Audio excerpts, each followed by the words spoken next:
be effective in his actions, and to do so, he must master the art of knowing when and how to be bad. This requires some fearlessness and flexibility. When the situation calls for it, he must be the lion, aggressive and direct in protecting his state or grabbing something to secure its interests.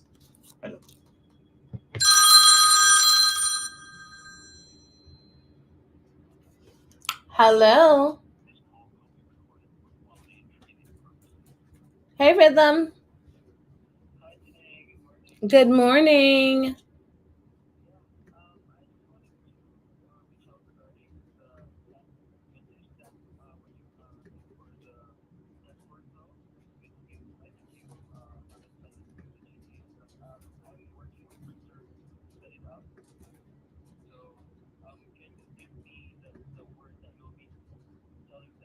Oh, it's too late now. It's just way too late now. Right now, we're just starting the webinar in about 30 minutes. So I'm live on TikTok. So I just need you over here. Yeah, I need you over here on StreamYard. I need you to go ahead and launch the Zoom just in case anyone is going to the Zoom, just so you can tell them to go to StreamYard. So launch your Zoom at 30 minutes after, and then we need all the channels checked to make sure we are live on all the channels. So we should be live on Facebook, YouTube, everywhere. Right now we're live. We should be live on a few different platforms. And I'm just trying to, I got to make sure that's why I'm setting up right now.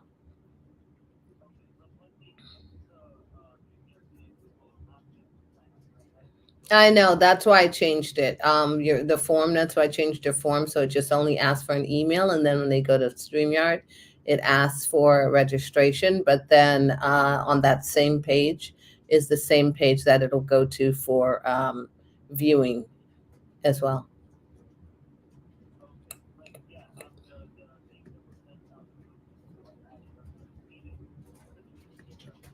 Mm-hmm.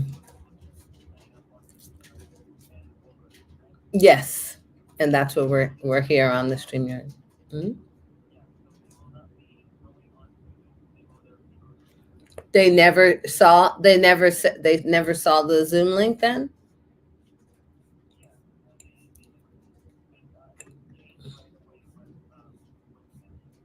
Oh, but didn't they receive it earlier than that? They never received it earlier than that? Mm-hmm.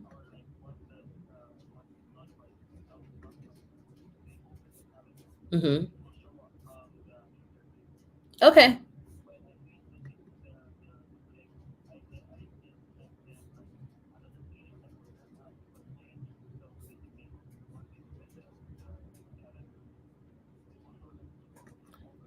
Okay, sounds good. So right now, we are live. So I just want to make sure that everything is working. So that's what I need you to do is go check Twitter, go check everything, make sure that we are actually live on all of our channels. Yeah, and so right now, um,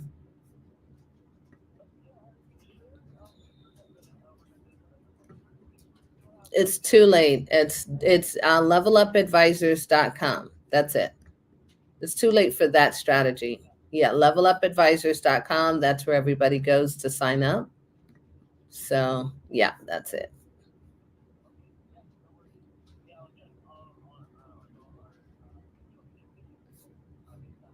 Okay, thank you. Okay, sounds good. Thank you. Bye-bye. Okay, bye. Okay, everyone's excited about this webinar. It's going to be a lot of fun. So go to levelupadvisors.com and you'll see everything there. He is bad in the right way, calibrated to the situation. Go sign up. We'll get started at noon. Public, preserving his nastier tactics for behind the scenes. If he masters the art of... Oh no, I stopped my stupid thing. Alexa, connect to my Audible. Getting your selection from Audible, resuming the 50th law. deferential, and good creature exalted in culture.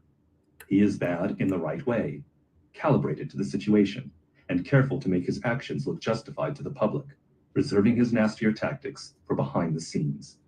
If he masters the art of being bad, he uses it sparingly, and he creates more peace and power for his citizens than the awkward prince who tries to be too good. This should be the model for us as well. We are all now princes competing with thousands of rival states. We have our aggressive impulses, our desires for power. These impulses are dangerous.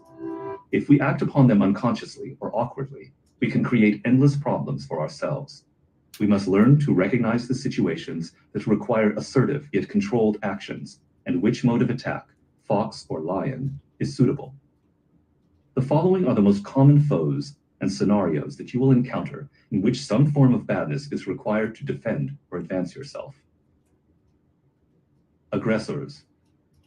By 1935, there were some on the left in the United States who had grown discontented with President Franklin Delano Roosevelt's reforms, known as the New Deal. They believed these reforms were not working fast enough. They decided to band together to form what would later be known as the Union Party, to galvanize.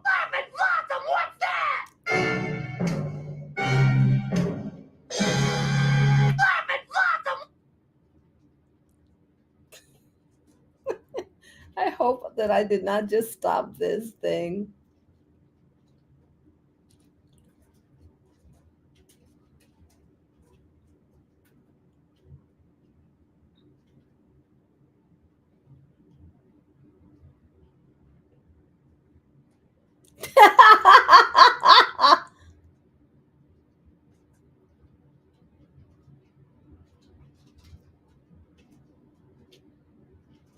Did I just stop my own thing here?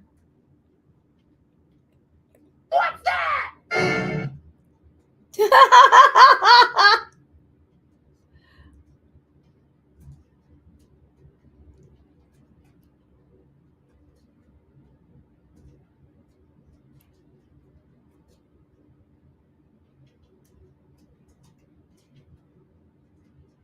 Main login expired.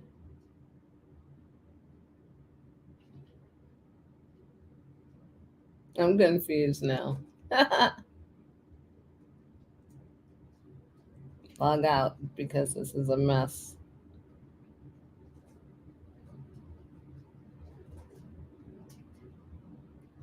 Okay, I wonder if I'm still logged in. Oh, am I still logged in over here, guys? Oh, that's so funny.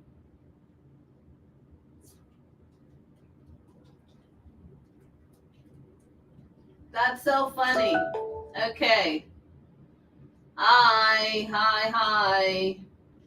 Okay, let's see. How come I don't see any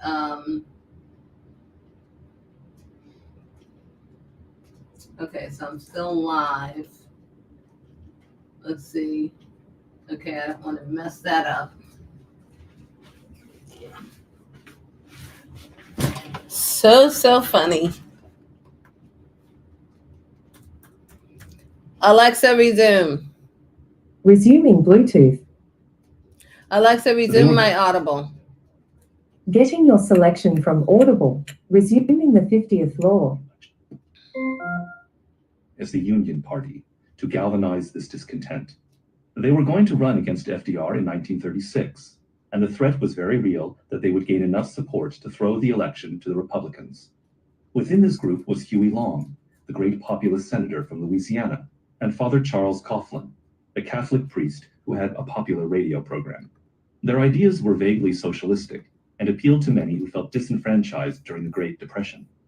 Their attacks on FDR began to have effect. His poll numbers went down.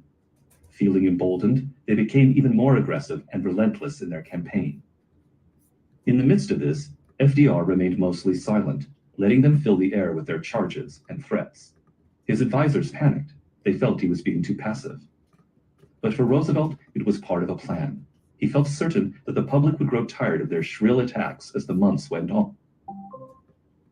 He sensed that the factions within the Union Party would begin to fight among themselves as the election neared.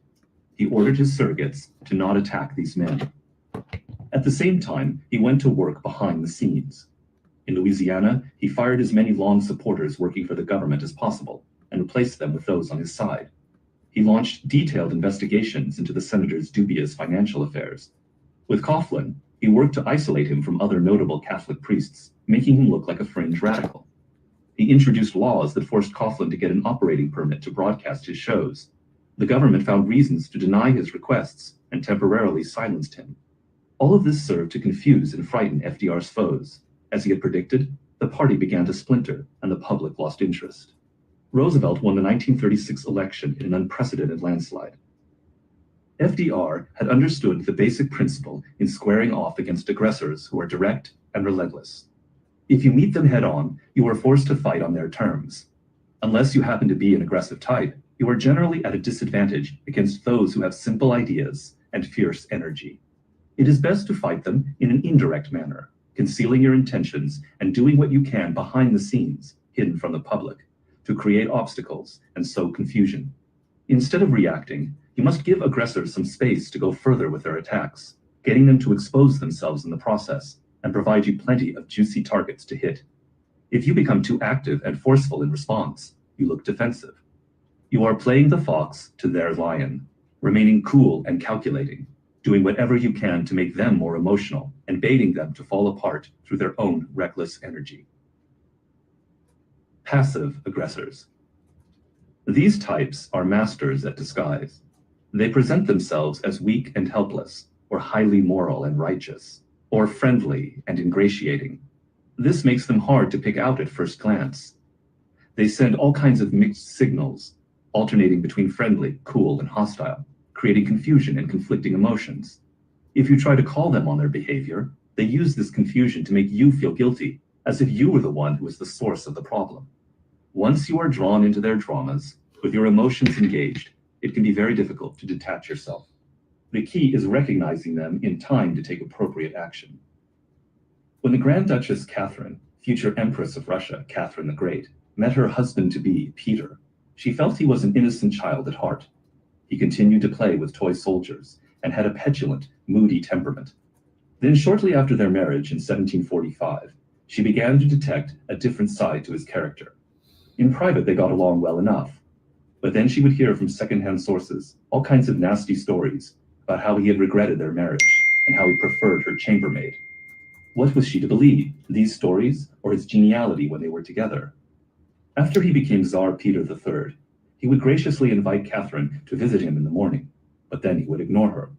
When the royal gardener stopped delivering her favorite fruits, she found out it was on his orders. Peter was doing everything he could to make her life miserable and humiliate her in subtle ways.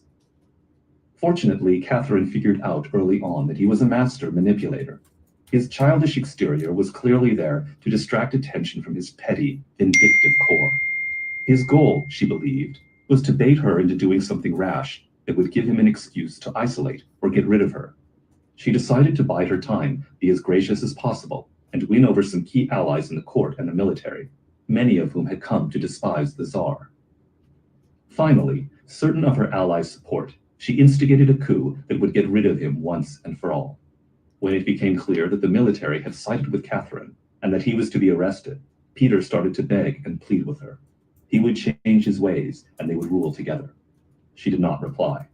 He sent another message saying he would abdicate if only he could return peacefully to his own estate with his mistress. She refused to bargain. He was arrested and soon thereafter murdered by one of the coup intriguers, perhaps with the approval of the Empress. Catherine was a classic fearless type. She understood that with passive aggressors, you must not get emotional and drawn into their endless intrigues. If you respond indirectly with a kind of passive aggression yourself, you play into their hands. They are better at this game than you are. Being underhanded and tricky only spurs on their insecurities and intensifies their vindictive nature. The only way to treat these types is to take bold, uncompromising action that either discourages further nonsense or sends them running away. They respond only to power and leverage. Having allies higher up the chain can serve as a means of blocking them. You are playing the lion to their fox, making them afraid of you. They see there will be real consequences if they continue their behavior in any form. To recognize such types, Look for extremes in behavior that are not natural, too kind, too ingratiating, too moral. These are most likely disguises that are worn to deflect attention from their true nature. Better to be proactive and take precautionary measures the moment you feel they are trying to get into your life. Unjust situations. Sometime in the early 1850s, Abraham Lincoln came to the conclusion that the institution of slavery was the great stain on our democracy and had to be eliminated. But as he surveyed the political landscape, he became concerned. The politicians on the left were too noisy and righteous. In their fervor to promote abolition, they would polarize the country, and the slaveholders could easily exploit these political divisions to maintain their way of life for decades. Lincoln was the consummate realist. If your goal is to end an injustice, you have to aim for results, and that requires being strategic and even deceptive. To end slavery, he would be willing to do almost anything. He decided he was the politician best suited for this cause. His first step was to present a moderate front to the public in the 1860 campaign and after his election to the presidency. He gave the impression that his main goal was to maintain the Union and to gradually phase slavery out of existence through a policy of containment. When war became inevitable in 1861, he decided to lay a clever trap for the South, baiting them into an attack on Fort Sumter that would force him to declare war. This made it seem that the North was the victim of aggression. All of these maneuvers were designed to keep his support in the North relatively unified. To oppose him was to oppose his efforts to defeat the South and maintain the Union, the slavery issue slipping into the background. This unified front on his side made it almost impossible for the enemy to play political games. As the tide of the war turned in favor of the North, he gradually shifted to more radical positions, stated in the Emancipation Proclamation and his Gettysburg Address, knowing he had more leeway to reveal his real goals and act on them. Leading the North to victory in the war, he had even more room to continue his campaign. In sum, to defeat slavery, Lincoln was prepared to publicly manipulate opinion by concealing his intentions, and to practice outright deceit in his political maneuverings. This required great fearlessness and patience on his part, as almost everyone misread his intentions and criticized him as an opportunist. Some still do. In facing an unjust situation, you have two options. You can loudly proclaim your intentions to defeat the people behind it, making yourself look good and noble in the process. But in the end, this tends to polarize the public. You create one hardened enemy for every sympathizer won over to the cause, and it makes your intentions obvious. If the enemy is crafty, this makes it almost impossible to defeat them. Or, if it is results you are after, you must learn instead to play the fox, letting go of your moral purity. You resist the pull to get emotional, and you craft strategic maneuvers designed to win public support.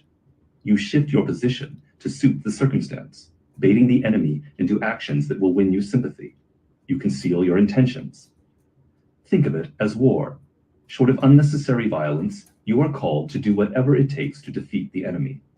There is no nobility in losing if an injustice is allowed to prevail. Static situations. In any venture, people quickly create rules and conventions that must be followed. This is often necessary to instill some discipline and order, but most often these rules and conventions are arbitrary. They are based on something that was successful in the past, but might have little relevance to the present. They are often instruments for those in power to maintain their grip and keep the group unified. If this goes on long enough, they become stultifying and crowd out any new ways for doing things. In such a situation, what is called for is the total destruction of these dead conventions, creating space for something new. In other words, you must be the complete lion, as bad as can be. This was how several important black jazz musicians, such as Charlie Parker, Thelonious Monk, and Dizzy Gillespie, responded to the musical conventions that had hardened in the early 1940s. From its more freewheeling earlier days, jazz had become co-opted by white performers and audiences. The sound that became popular, big band, swing, was more controlled and regimented. To make any money in the business, you had to play by the rules and perform these popular genres.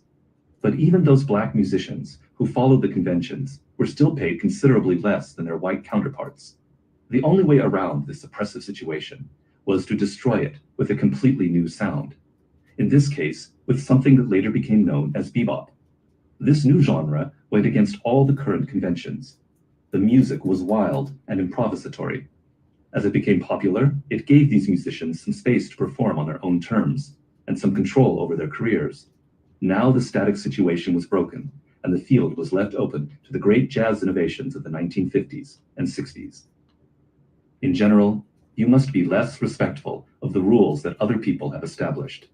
They do not necessarily fit the times or your temperament, and there is great power to be had by being the one to initiate a new order.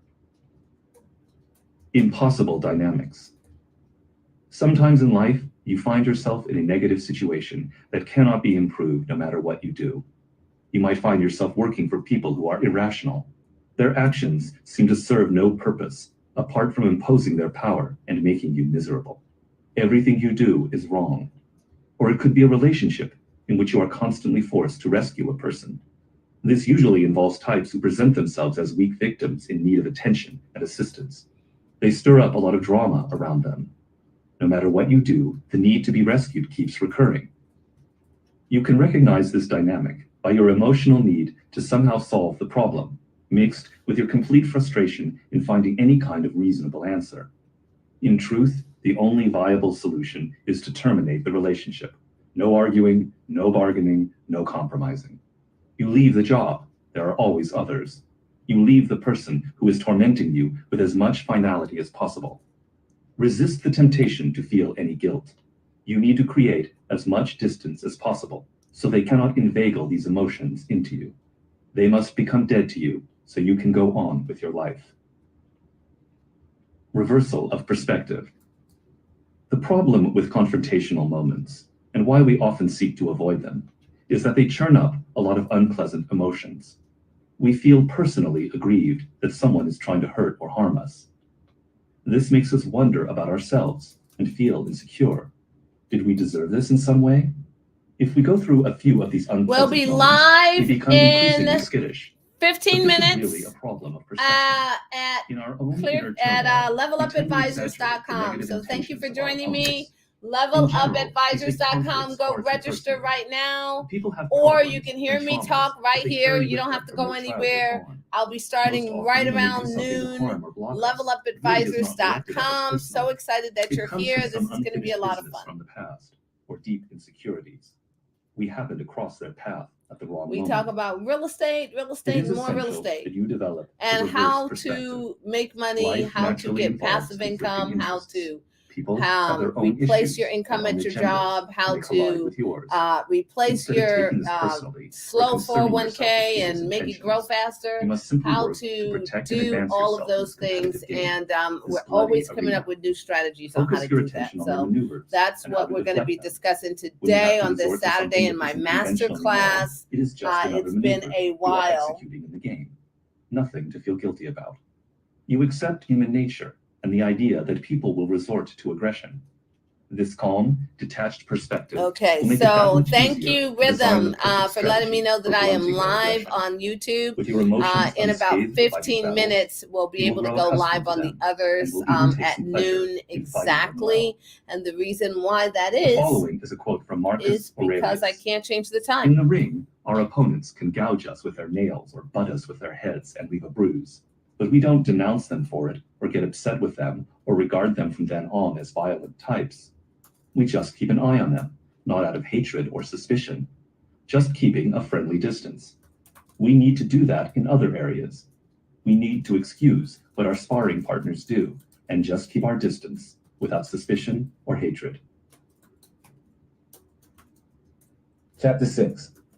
Lead from the front, authority. In any group, the person on top consciously or unconsciously sets the tone.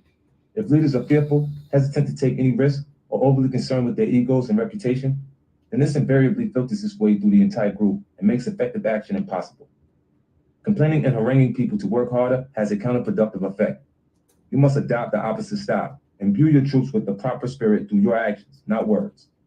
They see you working harder than anyone, holding yourself to the highest standards, taking risks with confidence, and making tough decisions. This inspires and binds the group together. In these democratic times, you must practice what you preach.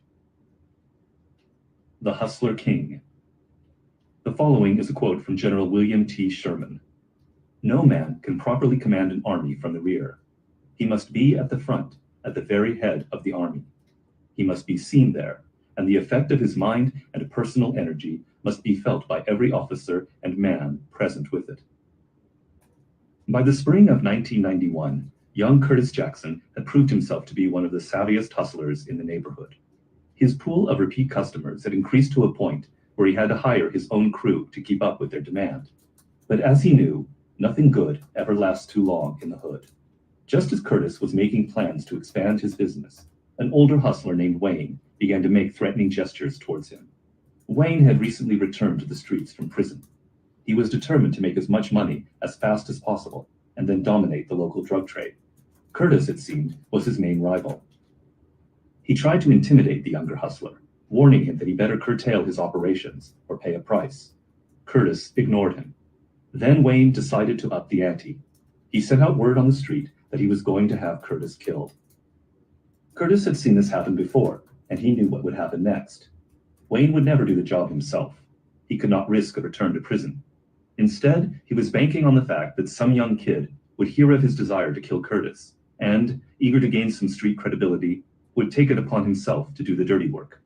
Sure enough, a few days after hearing of Wayne's intentions, Curtis noticed a young kid named Nitty trailing him on the streets. He felt certain that Nitty was the one planning to do the hit, and it would happen soon. This was the depressing dynamic of hustling in the hood.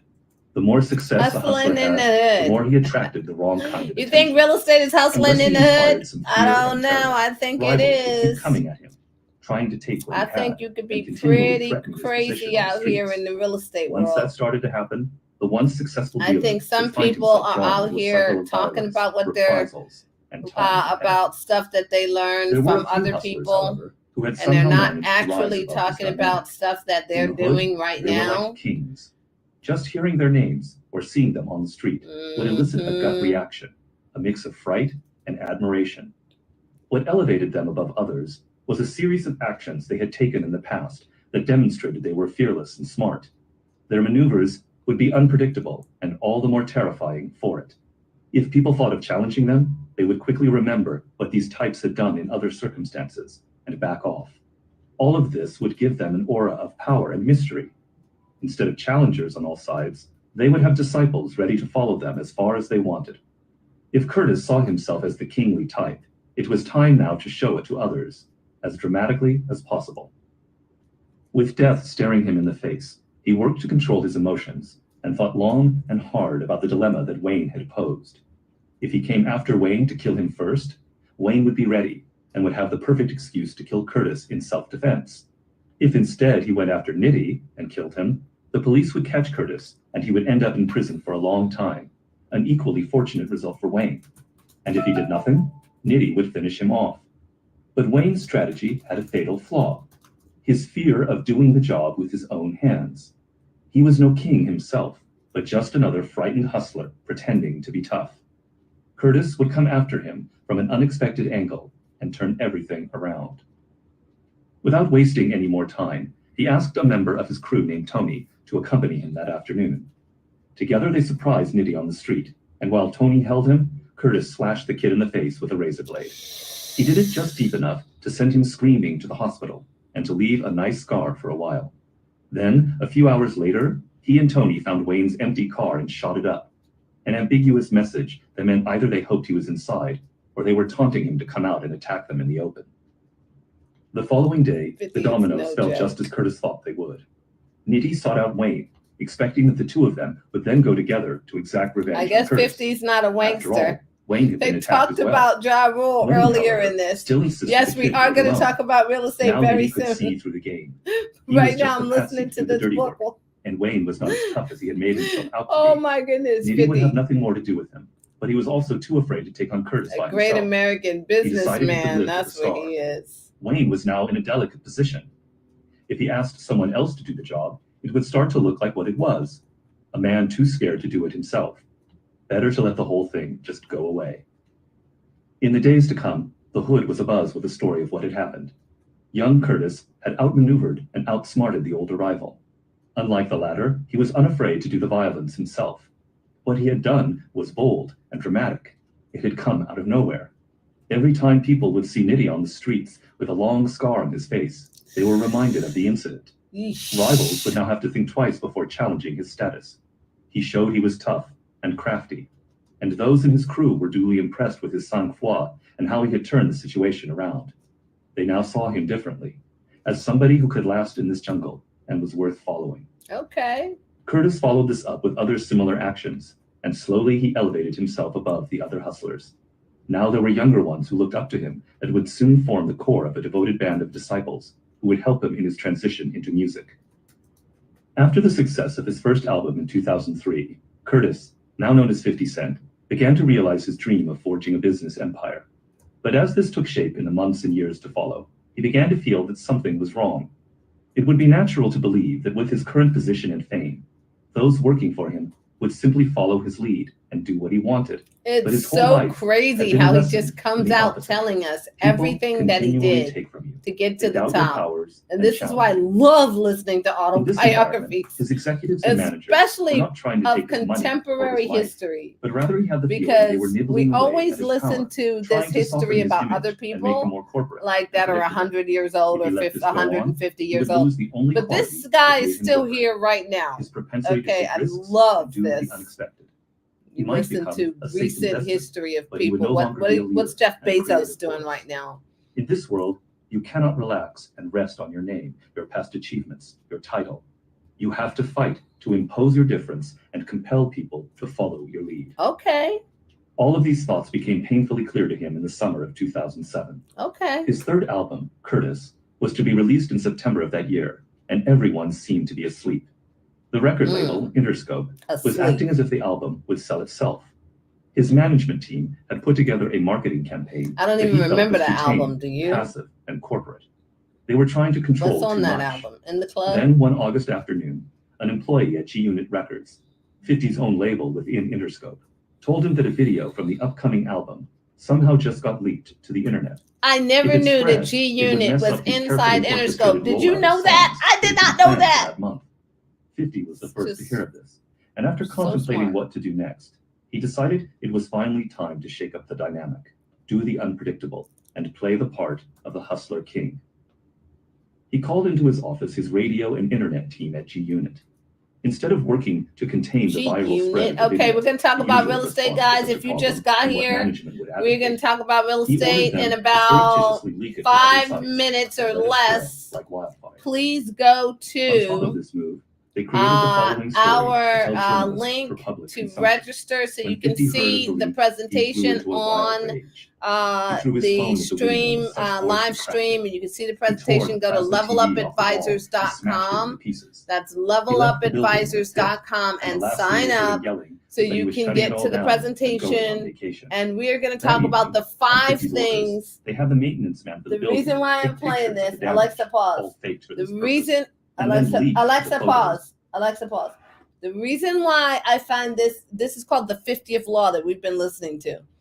And the 50th Law is by Robert Greene and 50 Cent. You can get this book, and I find it to be so timely and important to everything that I'm doing right now, because everything has been about staying relevant, staying up to date with what's happening in real estate right now. Not what's happening in real estate last year, not what happened in 2020, what happened in 2021, what's happening right now. And that, I think, folks, if in 2024, if you are not like constantly growing, constantly looking at what you need to do, I don't see how you're going to win. It's just your money's going to start getting stagnant. What we were doing with single family houses is not what we're doing with single family houses right now. So, what we were doing, where we were investing is not where we're investing right now. So I want to share the top 5 shifts happening in real estate right now. And you can go ahead to levelupadvisors.com. I'm about to share this presentation. We're getting everything prepared, making some final touches. And it's just going to be a great afternoon, folks. I'm not charging a dime. This will be a masterclass of masterclasses, and it will be relevant. It will be something that you can use today, right now. You can hang up from me and take action. If you have houses right now, you have homes that are sitting making no money, you probably definitely want to be on this webinar, and you do not want to miss it, because if you do, what will happen is you will simply miss the boat, miss the change, miss the action. You know how it goes, kind of. It's like, oh man, remember when this happened? If only I knew that was happening when it was happening. That's where we're at right now. You want to definitely be one of the people that's in the know of what's happening today in real estate investing. And it does not matter. It does not matter where you come from, what you do, your race, creed, color, whether you want to walk on your head every day upside down. If you want to make money outside of someone else's control, go to levelupadvisors.com. Join us on the live Zoom, on the live stream. We are going to be live streaming at noon. I got 2 more minutes. So let me turn back 50 and Robert Greene. Alexa, resume my Audible. Internet. They were to keep all of this a secret. Not even management was to know that this drama was completely manufactured. In the days to come, 50 watched with satisfaction as this story spread everywhere. Interscope was awakened from its slumber. Management was sent the message that he was now in command. If he refused to do any more publicity, as he had threatened, their whole campaign was doomed. They had to follow his lead here and let him set the tone for the publicity, which meant something more aggressive and fluid. Among 50's executives and employees, word spread quickly of what had supposedly happened, his reputation for being unpredictable and violent brought to life. When they now saw him in the offices, they felt a twinge of fear. Better to pay attention to what he wanted than risk witnessing his anger. And for the public, this was just the kind of story they expected from the thug rapper. It compelled their attention. They could laugh at his out-of-control antics, not realizing that it was 50, directing the drama, who would have the last laugh. The fearless approached. The following is a quote from 50 Cent. When I reached the top in business, I adjusted to my new position. I became bolder and crazier than before, and I listened even less to people who tried to slow me down. Throughout history, we have witnessed the following pattern. Certain people stand out from the crowd because of some special skill or talent that they have. Perhaps they are masters at the political game, knowing how to charm and win the proper allies. Or maybe they have superior technical knowledge in their field. Or maybe they are the We're going to get started in just a minute. That is in any event, levelupadvisors.com. It is now 12 noon, so let me make sure that everything is actually now they are alone and on working. The top. Their every decision and action scrutinized by the group and the public. The pressures can be intense. And what inevitably happens okay, we are just live on one platform. We're supposed to be live on all these platforms. Now they grow cautious and conservative, aware of the heightened stakes. Secretly scared of being held accountable for the success of the group, they overdelegate, poll everyone for their opinions, or refrain from making the hard decisions. Or they become excessively dictatorial, trying to control everything. Another sign of weakness and insecurity. Okay. It is the story of great senators who make lousy presidents, bold lieutenants who turn into mediocre generals, or top-level managers who become incompetent executives. And yet among the group, there are inevitably a few who demonstrate the opposite. They rise to the position, displaying extraordinary leadership skills you can only that no be one on had one suspected were in them. platform. We find in this group people like Napoleon Bonaparte, Mahatma Gandhi, and Winston Churchill. What links these people together is not some mysterious Okay, we're going skill or live knowledge, on all but rather a quality platforms. of character, a temperament that reveals the essence of the art. It's working. They are fearless. They do not shrink from making the hard You know, decisions it's by so themselves. crazy because I tried Instead, these they seem things to and new relish such platforms, responsibility. and They do not suddenly become more then I conservative, hope but that in I do fact it show a right. propensity for bold action.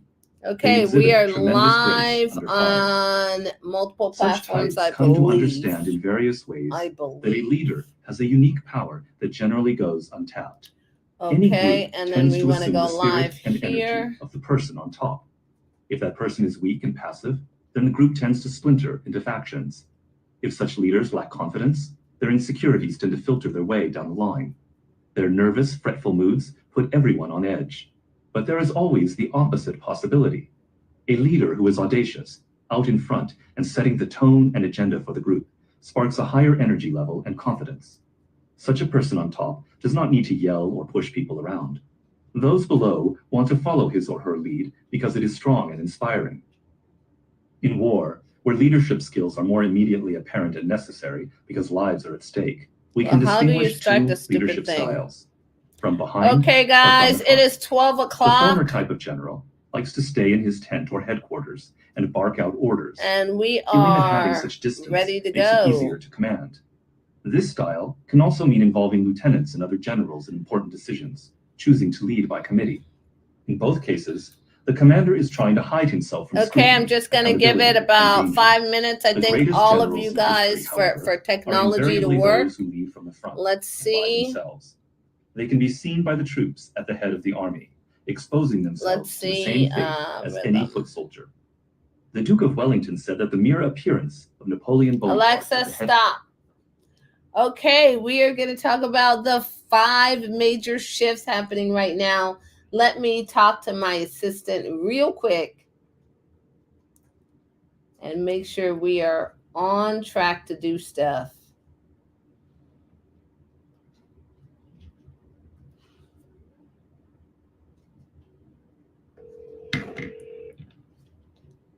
Welcome to Clearview Eastern. This call will be recorded for quality and training purposes.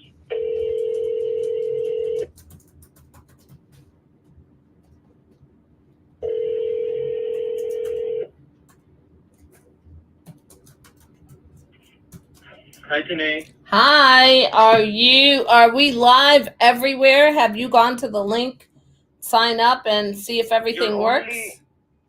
You're only live in YouTube and LinkedIn. Okay, so now you got me on LinkedIn and YouTube.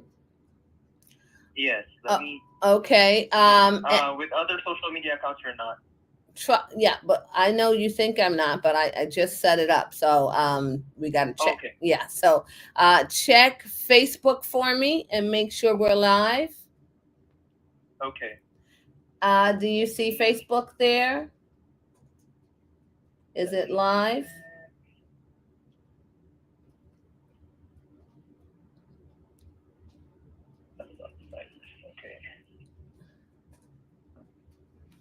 Okay. Yep, you're live. I am live on Facebook. And what about Facebook for Level Up Advisors? Level Up Advisors, yes, you're live in Level Up Advisors Facebook account. Okay, great. All right. It is time to get this party started. And I just need you, I'm going to send you a link, Rhythm, so that you can manage the chat for me. Okay. Okay. And I see Patrick. Hey, Patrick, he's over here. Hey, Patrick. Perfect. Yeah, Patrick's over here in the system. And we're going to be talking about some really fun things. It's going to be great. Let's see. I see Samuel's here. Hello, everyone. I see, okay, Level Up says hello. Tanae said, hey, I don't know how Level Up team. Is that you, Rhythm, saying hello in multiple places or no? No. Okay, I don't know. I don't have access on your Level Up. Yeah, I know. It's like I'm saying hi in all these different places. So at least I know it works. Okay, but I'm going to send you a link right now, Rhythm. Did you also added your live in Instagram and Twitter? Yeah, so Yeah, so I didn't. I checked your Instagram is not live there. right, my Instagram is not live. I'm live on TikTok, but for some reason, you see my TikTok? Is it live? Okay, let me check your TikTok. And we're going to get started in just a minute. I am so excited to share this information with everyone today. It's going to be a lot of fun. We're going to spend a couple of hours together. I'm going to have the floor open for Q&A. This is not going to be that astringent. So it'll be presentation format, and then we're going to have a lot of Q&A.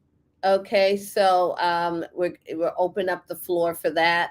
I hope some of you do have homes that you can execute some of these things right now. Okay, so I hope that you can execute right now, because if you can, it's just going to be awesome. What were you saying, Rhythm? Yeah, you're live in TikTok Level Up Advisor account or ClearView? It's TikTok Tanae Williams. Okay. Mm-hmm. Oh, you're not live in TikTok yet. Yeah, I should be live in TikTok Tanae Williams. Yeah, you're not live here. I've been checking. Well, it says that I am. I mean, I'm literally, there's a whole bunch of people I think that are on there. If they're not. You're live in X, Facebook, LinkedIn, and YouTube only, not in TikTok. Well, that's weird because. Well, if you're seeing those people there, then wait, hold on. Good, probably. Oh, it said my live was discontinued due to inactivity. Okay. They discontinued my live. That doesn't make any sense. Why would they discontinue my live due to inactivity? Okay, so now we're gonna go live again. Okay, so what about on TikTok? Okay, I sent you that level up. I sent you that link. Yeah, I'm here now.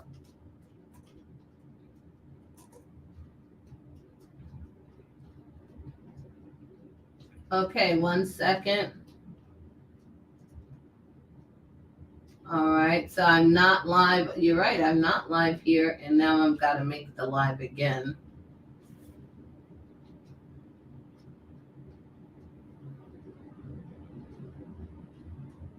People are so funny what they did. Okay. All right, here we go. Going live again.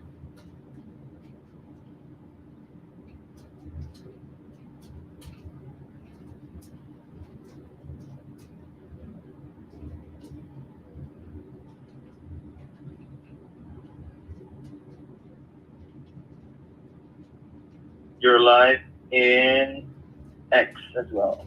Perfect. Okay, fantastic.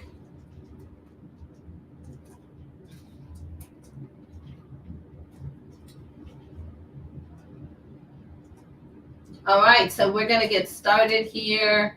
It's going to be a lot of fun. I just had to go live again on TikTok because TikTok kicked me off.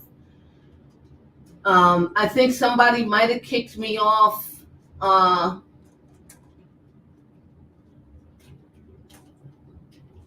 When I think someone kicked me off for the hour. I was waiting 1 hour to go live.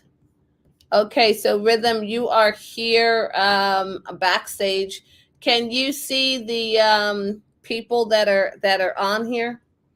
Can you see the people that are kind of on chat? Can you control chat? On chat, yes, I can see chat. Yes.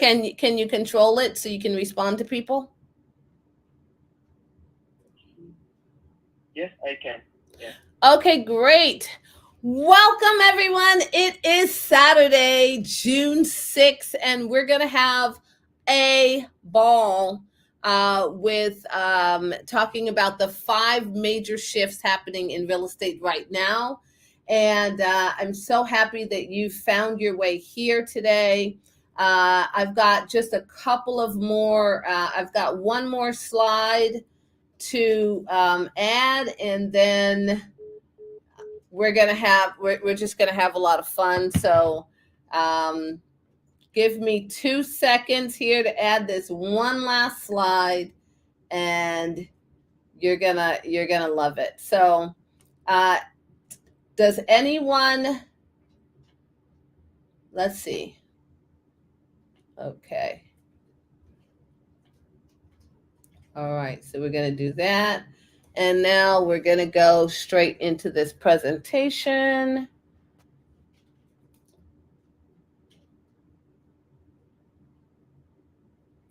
Okay, just 1 second, and we will go into this presentation. And I'm going to start this presentation off with something pretty funny and crazy that it's the worst thing that you could want to happen to you in real estate. Does anyone want to know what the worst thing that can happen to you in real estate is? Anyone?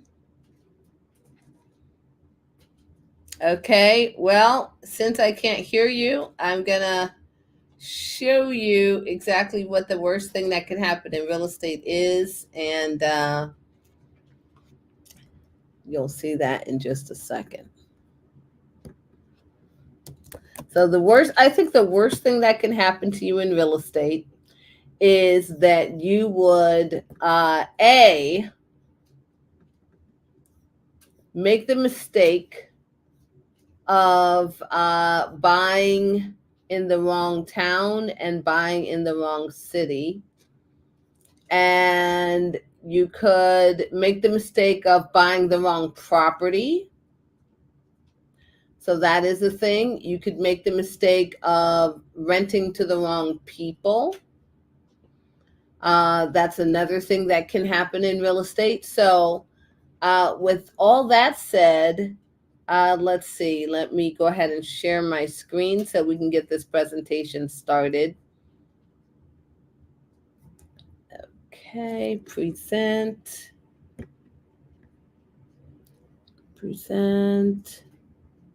share screen. There we go.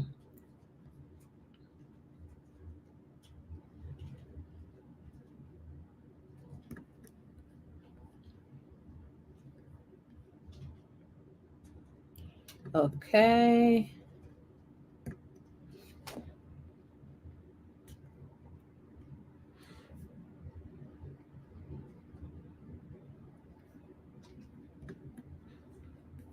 Oh no, this is going to ask me to quit and start over. So I think it's not going to quit Rhythm because you are going to be there.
Hearing you. Okay. All right. Sorry about that, everyone. Just had a difficulty. Go to levelupadvisors.com if you're joining us on TikTok. Just had a major problem with my Apple computer. Thank God I got two computers on my desk. The reason why I don't use the other one is simply because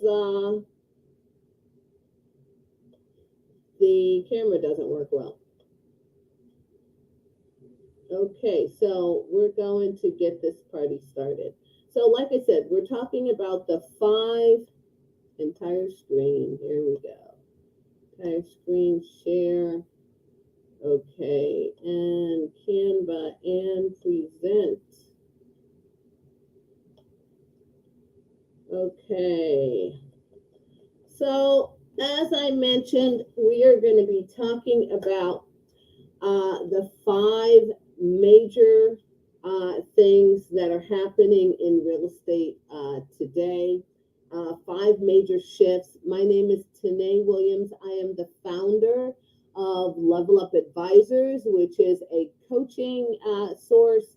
We provide coaching, we provide lending, we provide everything under the sun to our students and our mentees that are looking for just guidance.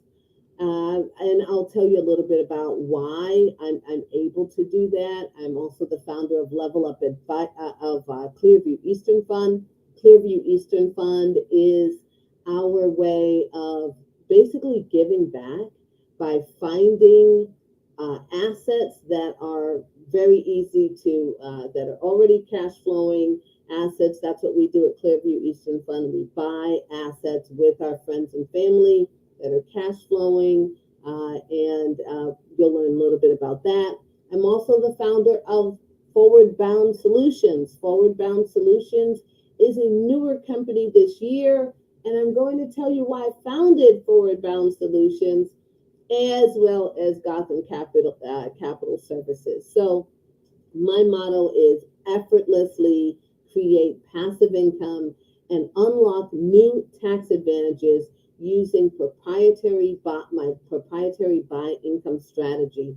And so today's webinar, we're going to be talking about 5 major shifts that we can take advantage of in real estate for 2024.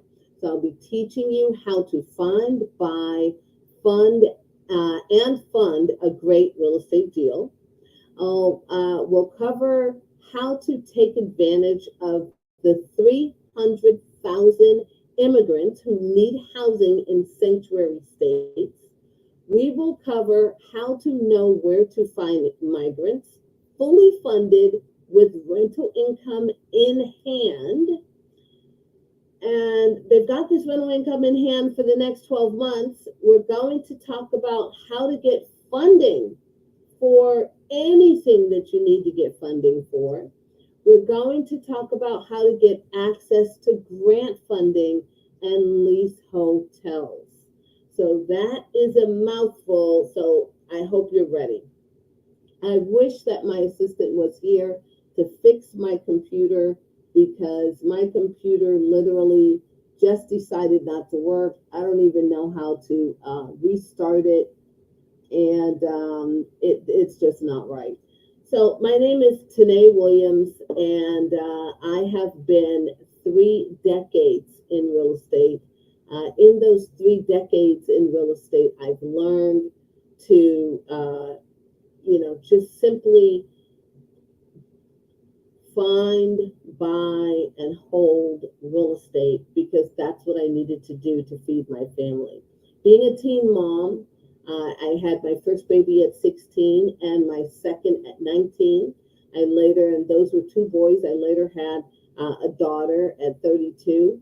But it was all about those 2 boys to begin with. And with those 2 boys, I wanted to know, desperately, I wanted to know how I could make sure that they were not the boys who stood on the corner and ended up in jail. That's all I wanted for them to be the boys that, you know, went to school, had a great life, you know, basically just did a number of things. And so at 31 and 34, I now have, you know, just looking at what I did, okay?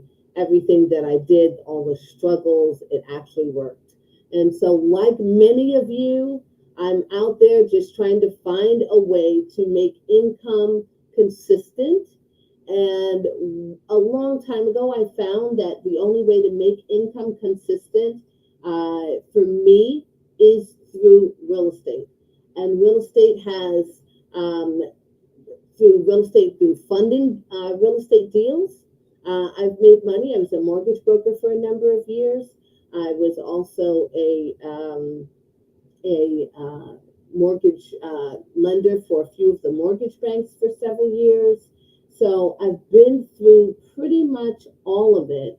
And so as going through all of it, over the decades, I've learned that there's always consistent cycle changes. And with those cycle changes and what's happened in just major shifts in my short time of being on the earth, I found that shifts and changes and paradigm shifts are consistent. So I'm not my parents, where my parents maybe, actually, I think their parents were the ones that were pretty stable. You could get a job or, you know, decide whatever you're going to do in life, and you get to stick to that until you expire, right? However, in my experience, you can't really stay in one specific industry, or that the industry is going to pay you the same way forever. There are shifts, and those shifts are consistently happening. So I want to try one more time. I finally got my Google open, guys.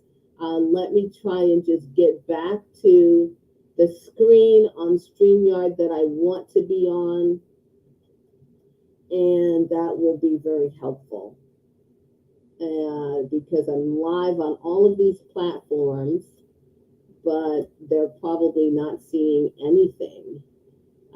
So, okay, finally got back into the studio. Here we go. Here we go. Okay. I am just about back where I want to be. Okay. Now I've got to end the other one.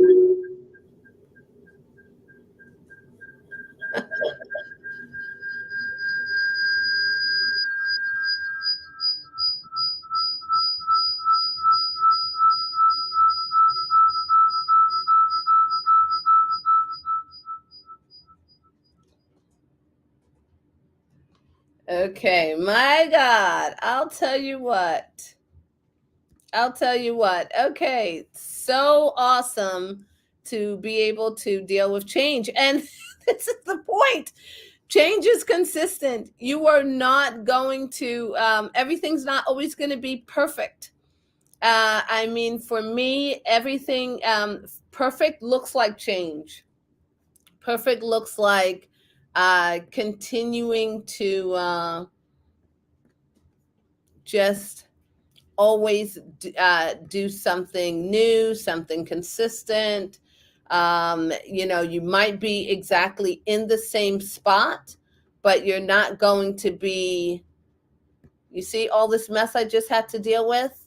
Now, if I was a little younger, I would be completely flustered, which I do feel a little flustered, but I'm not that flustered. Okay. And we're back where I needed to be. Okay. So I'm not that flustered. Let me make sure. Rhythm, are you, is everything showing the way it's supposed to now? If it's not, you can let me know. All right. So basically, the whole point is, if you remember automotive, all of the people in Detroit, all of those people, all the companies decided to move. And so all of the people that thought they were going to be in the automotive industry in Detroit and Ohio had to find new education. That's one shift. Everyone in real estate always talks about 2008.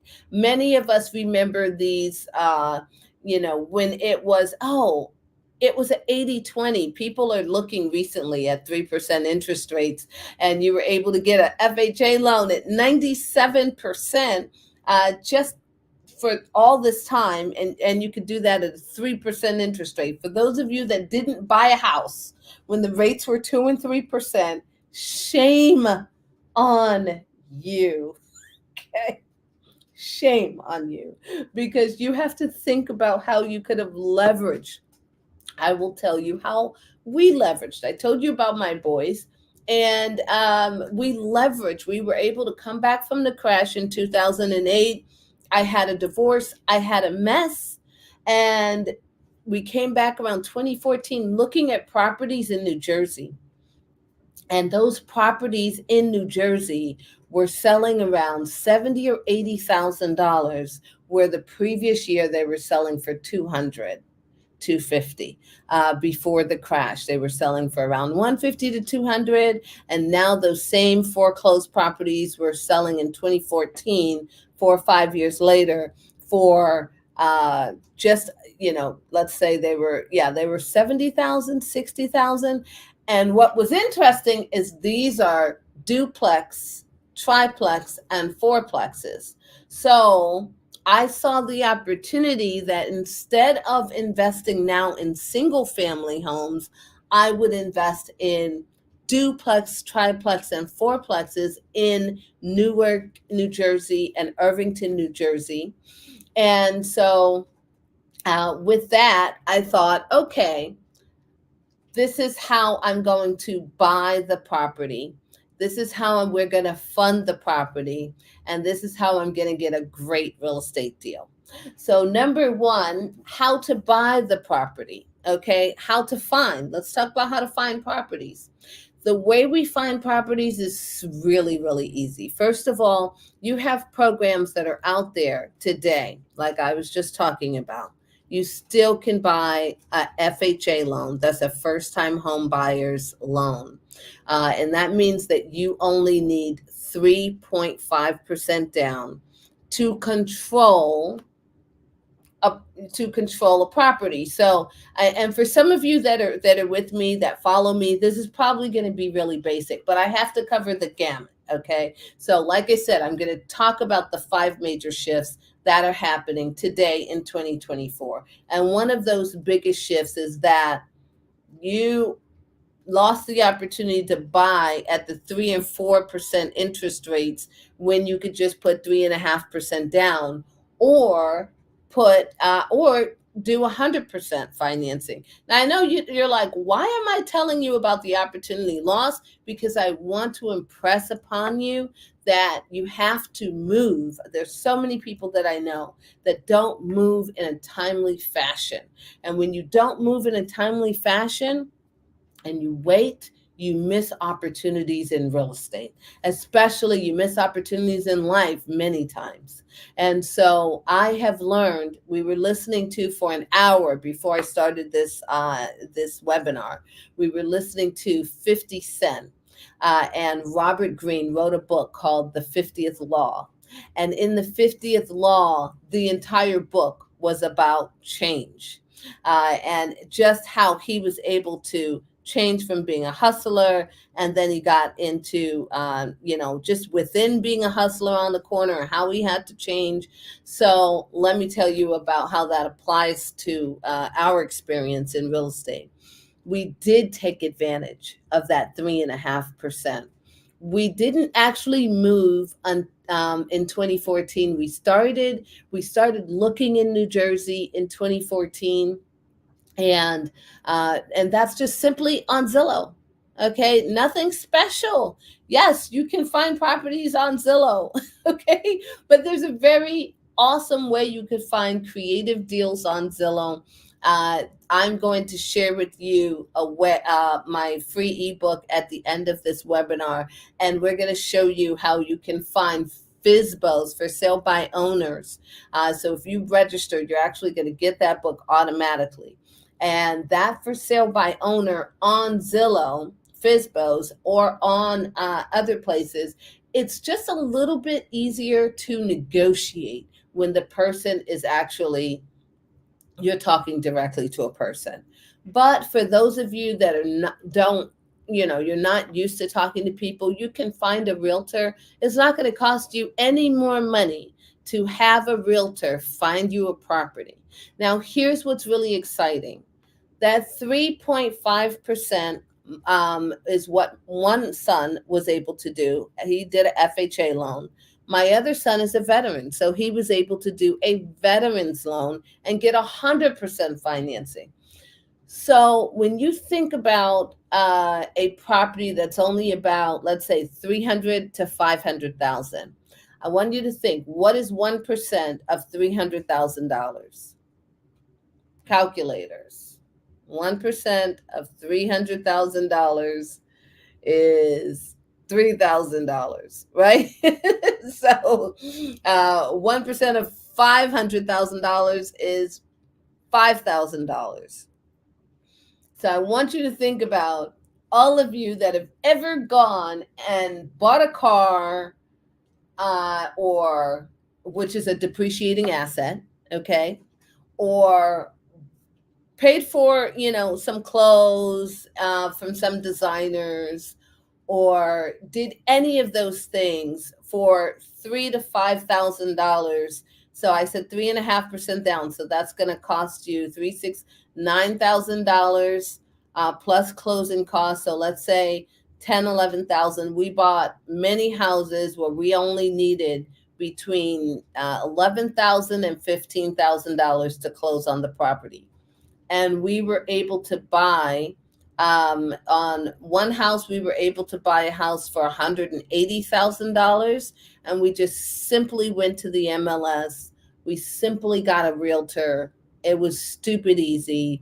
And I want you to think about this, that $10,000, $180,000. So that's 1,800.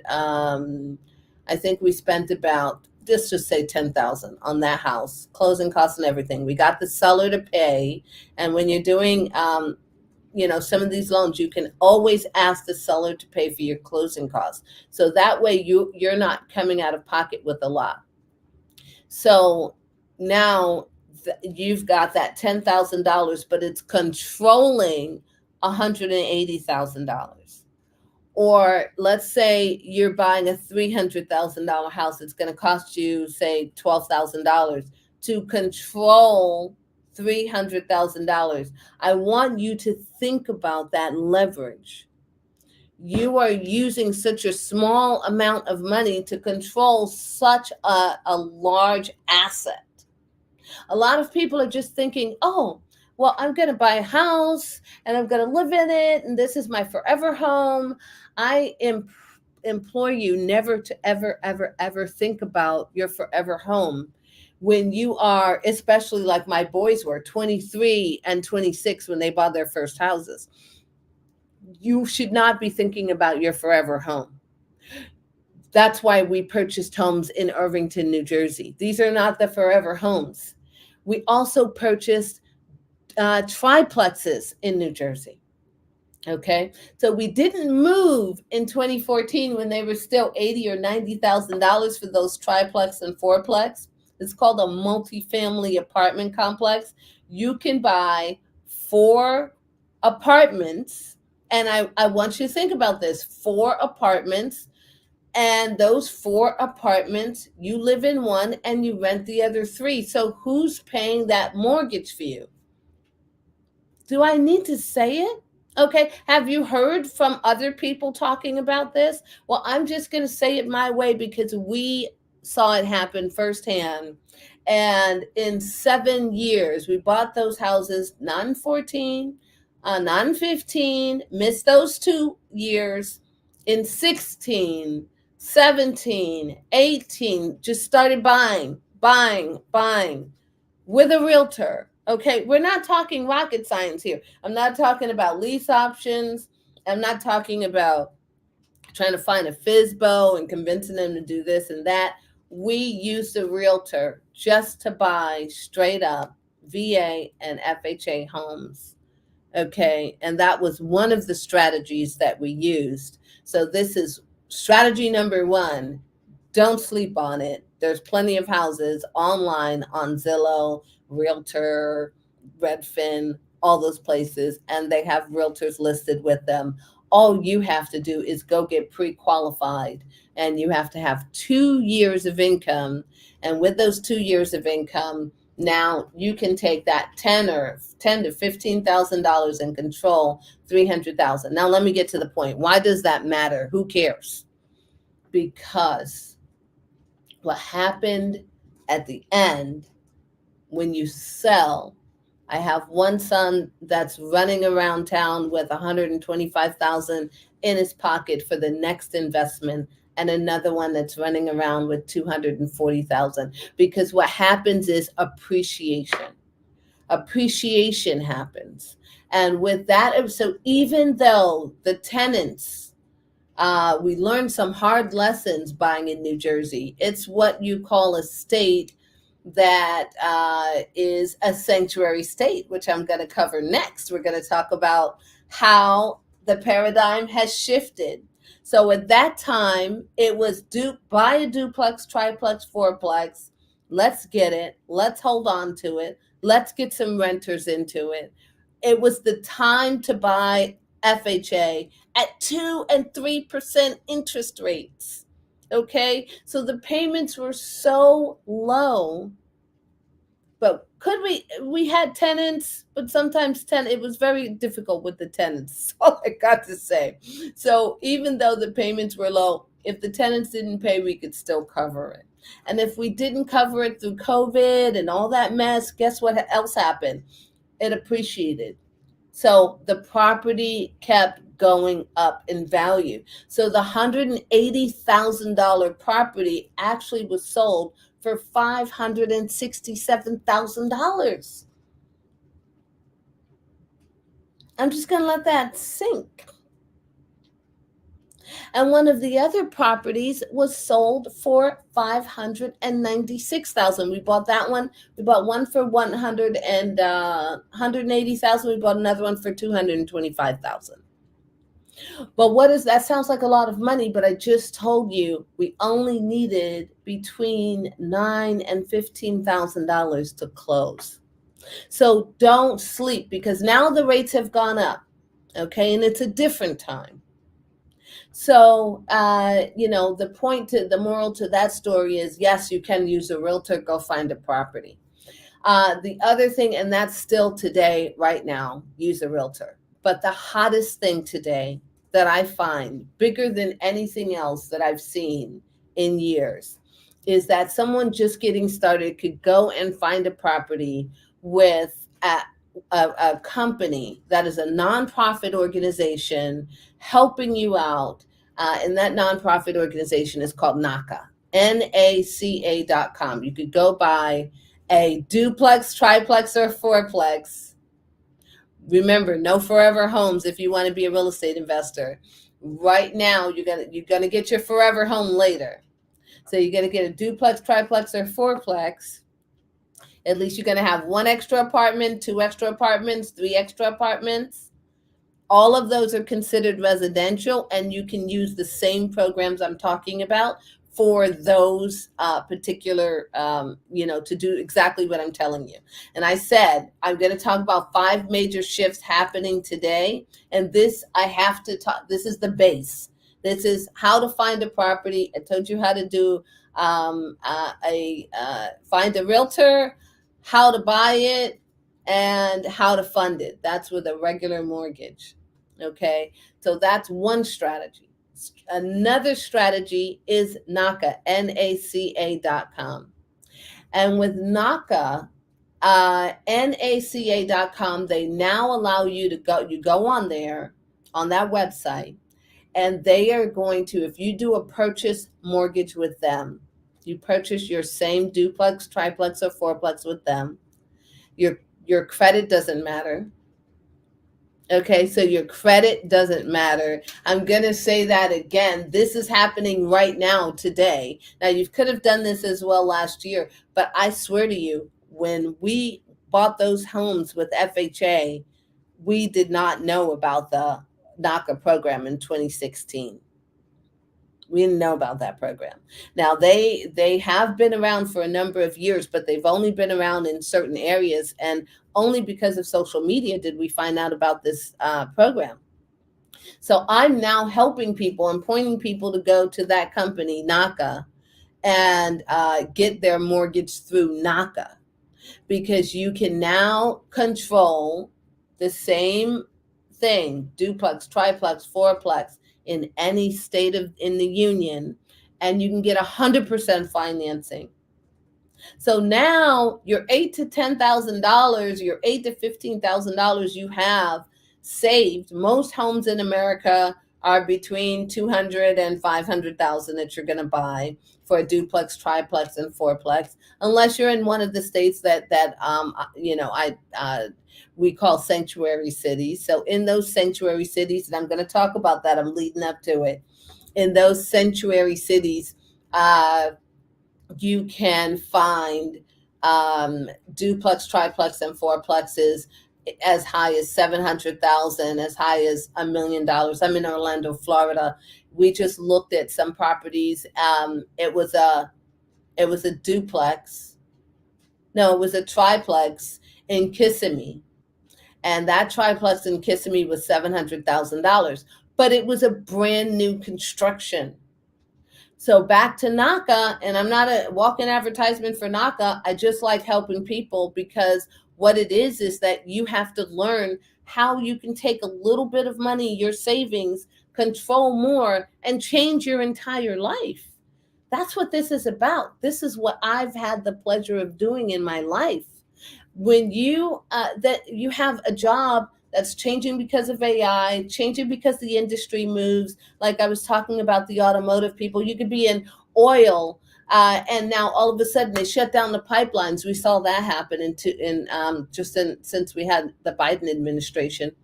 We were looking at properties to buy in Texas, and certain places in the last 3 years, they've lost their jobs because the pipelines got shut down. Okay, so this is what's happening. Consistent change. And you have to be able to have something that's consistently paying you outside of your job. So this is why many of us that are in the real estate industry find this to be a great way to build wealth. And I don't think you can find someone that is wealthy that doesn't take that wealth and leverage assets. So it's all about leverage, guys. I'm able to figure out that I can just take a little bit of money and control much more money. So explain to me what business you have that you can count on, that's pretty solid, that would take $10,000 and make it into $240,000. Anyone? Bueller? You gonna go to Vegas soon? I don't think you're gonna get those returns in Vegas or in the stock market in 7 years. And the rule of 72 is that you're supposed to be able to double your income, right? Double your income, double your investment, not your income, your investment. So if you put $10,000 in your stock market, you're supposed to, at least in 7.2 years, double it. In 7.2 years, you take that $10,000 and it appreciated 2x. This is all about timing, baby. This is about timing. Okay, so this is one of the shifts. So back to NACA, you can now get 100% financing, and everyone's complaining about rates. I promise you, do not worry about rates. Rates don't matter. Rates do not matter. And if you follow me for long enough, you're going to find out why rates do not matter. Does the rate matter if you're going to take 100%? Okay, they're going to give me 100% of the money to buy the property, and they're going to I'm going to be able to hold on to my reserves. You do have to have reserves when you buy this duplex, triplex, or fourplex, but they're going to let you keep it because they just want to make sure that you've got enough money. Like if something happens, you have a renter that moves out or whatever, they want to make sure you have that in the bank. Here's a hack. This is my favorite thing. I'm big on hacks, guys. Okay, here's a hack. If you don't have that $10,000 to $15,000 in your bank account, you can show someone else's bank account. That's your mom, your brother, your business partner, someone who's got money in their bank account. You can use that to qualify. It does not have to be your money. That's major. Remember, I come from a lending background, so I'm sorry. I got to spill the beans. Many people don't realize that. They think they have to have everything perfect. And if there's anything I can tell you, everything does not have to be perfect. Just go. Just do it. Just do it. That's why we have that Nike symbol. Just do it. So with NACA, you are able to get that property 100% financing. They don't care about the credit. They're going to check your rents. They're going to check your, what else? Your reserves. And then you should use one of their agents. And you can also do a fixer-upper through that program. Now, I'm also going to give you something that we have put together called the Ultimate Lenders List in this webinar. I'm going to give it to you toward the end. With the Ultimate Lenders List, that's it'll be right in the chat. Actually, Rhythm, if you could cue that up, get the Ultimate Lenders List link so that everyone can get that. Because there's another way of how to fund these deals. I gave you 2 ways to fund deals, and this is if you have no money down, if you have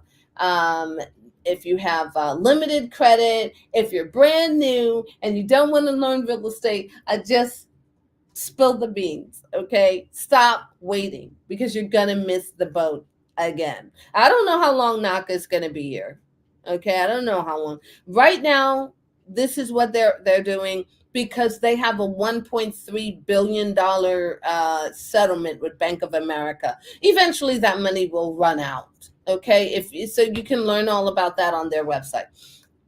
But another way to fund deals, I'm going to talk about that for those of you that are friends of mine and a little bit more aggressive, and you know that there's other ways to buy property. I'm going to talk about other very aggressive lenders in just a minute. So now, how to take advantage of 300,000 migrants who need housing in sanctuary states.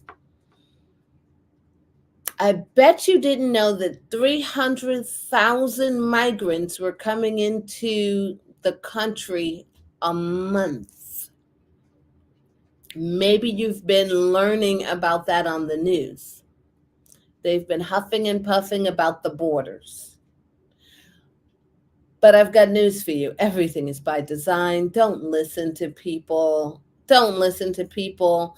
Some of these people are, they do things by design. I'm not going to go into it, but it's obvious. It's like, why do you go on TV talking about the migrants? How are they coming into town? Oh my God. And in the same breath, you're processing them. And then you're giving them money, and then you're trying to get them to be voters. Different conversation, but yeah, you get it, right? So there's 300,000 migrants that are coming in every month to the country from all over the world. And I just showed you how to buy a duplex, triplex, fourplex. But one of the things I didn't tell you is that you could also rent a duplex, triplex, fourplex. You could rent a house. You don't have to, you could rent a house. And we're going to talk about some of the other things that we're doing right now. So I'm still on only the first thing. Okay, so what is a sanctuary city? A sanctuary city is a area basically like New York City or Newark or Irvington, New Jersey, Boston, Chicago. I hope you're writing this down. I'm not just being random. Chicago, Boston, New York. Let me just get all the sanctuary cities for you. And let's see. What are the sanctuary cities? Okay, so we have San Francisco, Los Angeles. Okay, it's California, specifically San Francisco, Los Angeles, San Diego, San Jose, and Oakland. It's Texas, specifically Austin, Dallas, and Houston. Not the other counties, okay, not the other cities, specifically these. New York, specifically New York City. It's Illinois, in Chicago only, okay? Colorado, in Denver. So this is where you're going to find houses for this specific strategy. It's Massachusetts in Boston, Cambridge, and Somerville. Washington in Seattle. Oregon in Portland. New Jersey in Newark and Jersey City only. So I said Irvington a minute ago. Irvington's not a sanctuary city. Only Newark and Jersey City are. Okay. And other notable cities are Philadelphia, Baltimore, Minneapolis, New Orleans, Providence, Rhode Island, and Santa Fe, New Mexico. This will be recorded and you will get the recording later. This is juice right now. A sanctuary city in those you buy property or rent property in those areas, these cities have decided to be non-cooperative with immigration authorities. They are limiting ICE detainers. So you know what ICE is. That's Immigration and Customs Enforcement. We haven't seen them around. It's so funny because it was about Trump was still in office. And in that time, on one of our, in Irvington, ICE was going around rallying up the tenants and rallying up people just in the town. And actually some of our tenants from another country kind of like bounced for a couple of months. And then they came back, which was, we found to be interesting. So, but Irvington is not a sanctuary city. So ICE was like running around and they were nervous. It was crazy. Then you have provision of services. So sanctuary cities often ensure that undocumented immigrants can access city services such as education, healthcare, and legal assistance without fear of deportation. Okay. So if you are in one of those cities, or you can buy in one of those cities, there are services available to serve the 300,000 people that are coming in. This is a paradigm shift. Okay. This is what's happening right now in 2024. Okay, so here's what to do and where to find migrants fully funded with rental income in hand for 12 months. Now, this is crazy. You would not believe that we have found that many of the services in many of the cities have grant funding available. They have funding available, but there's something new where they actually have a debit card and about $10,000 on that debit card. It may be more, but that's to help them get started, okay, and help them find housing. So you, the landlord, who I just showed how to find properties, whether FHA, VA, this is how you're going to buy them: FHA, VA, NACA loans, rent. And then if you want to get into the other strategies, the other higher level strategies, that's going to take you a few years to learn. You don't have to get into all of that to control these properties and then to get them rented, especially in the sanctuary cities.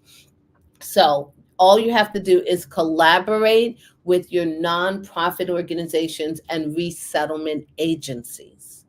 Okay, so nonprofit organizations and resettlement agencies. What we did is we got with a grant writer who was writing the grants for the city of New York.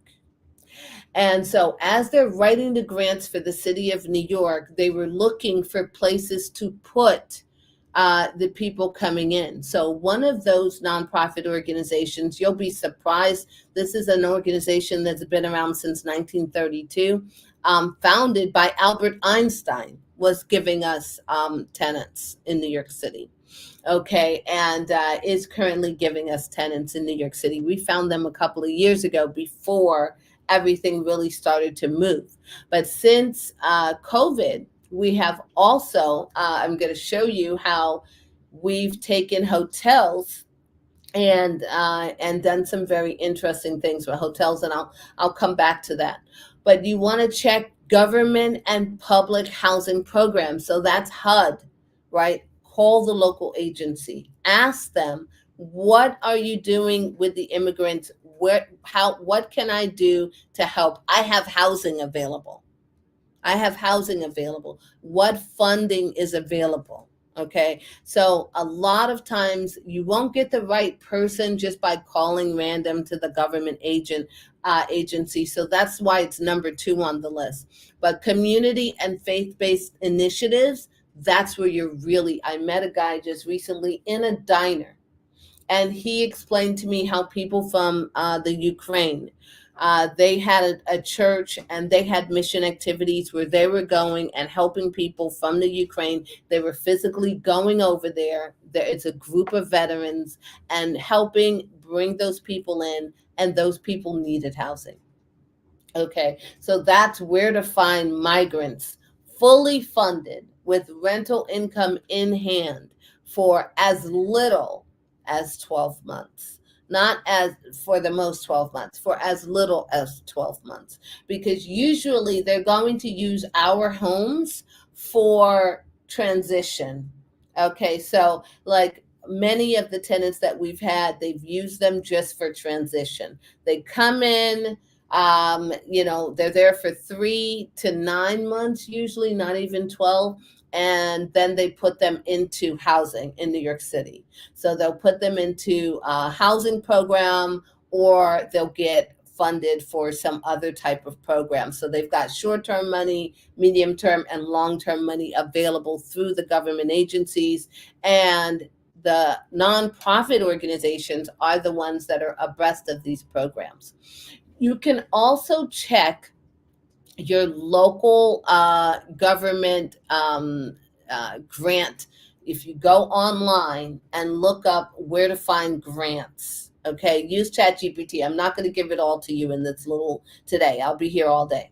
Go on ChatGPT and find, how do I find government grants? Even on Level Up Advisors YouTube channel, I have a whole series I did with 4 or 5 different real estate investors using ChatGPT way last year. And that's another thing. You need to pay attention to ChatGPT for your business, because anything that you want to do, and I know you've heard it all over the place, but if you get a little piece of something like I'm giving you today, take that little piece and then run with it on ChatGPT. How do I collaborate with nonprofit organizations and resettlement agencies? What are resettlement agencies? Go ask ChatGPT. Who are the government and public housing programs that are serving migrants coming into our country today? Who are the community? How do I find community and faith-based initiatives or that serve migrants? These are the questions you'd ask ChatGPT, and then get the answers. Okay.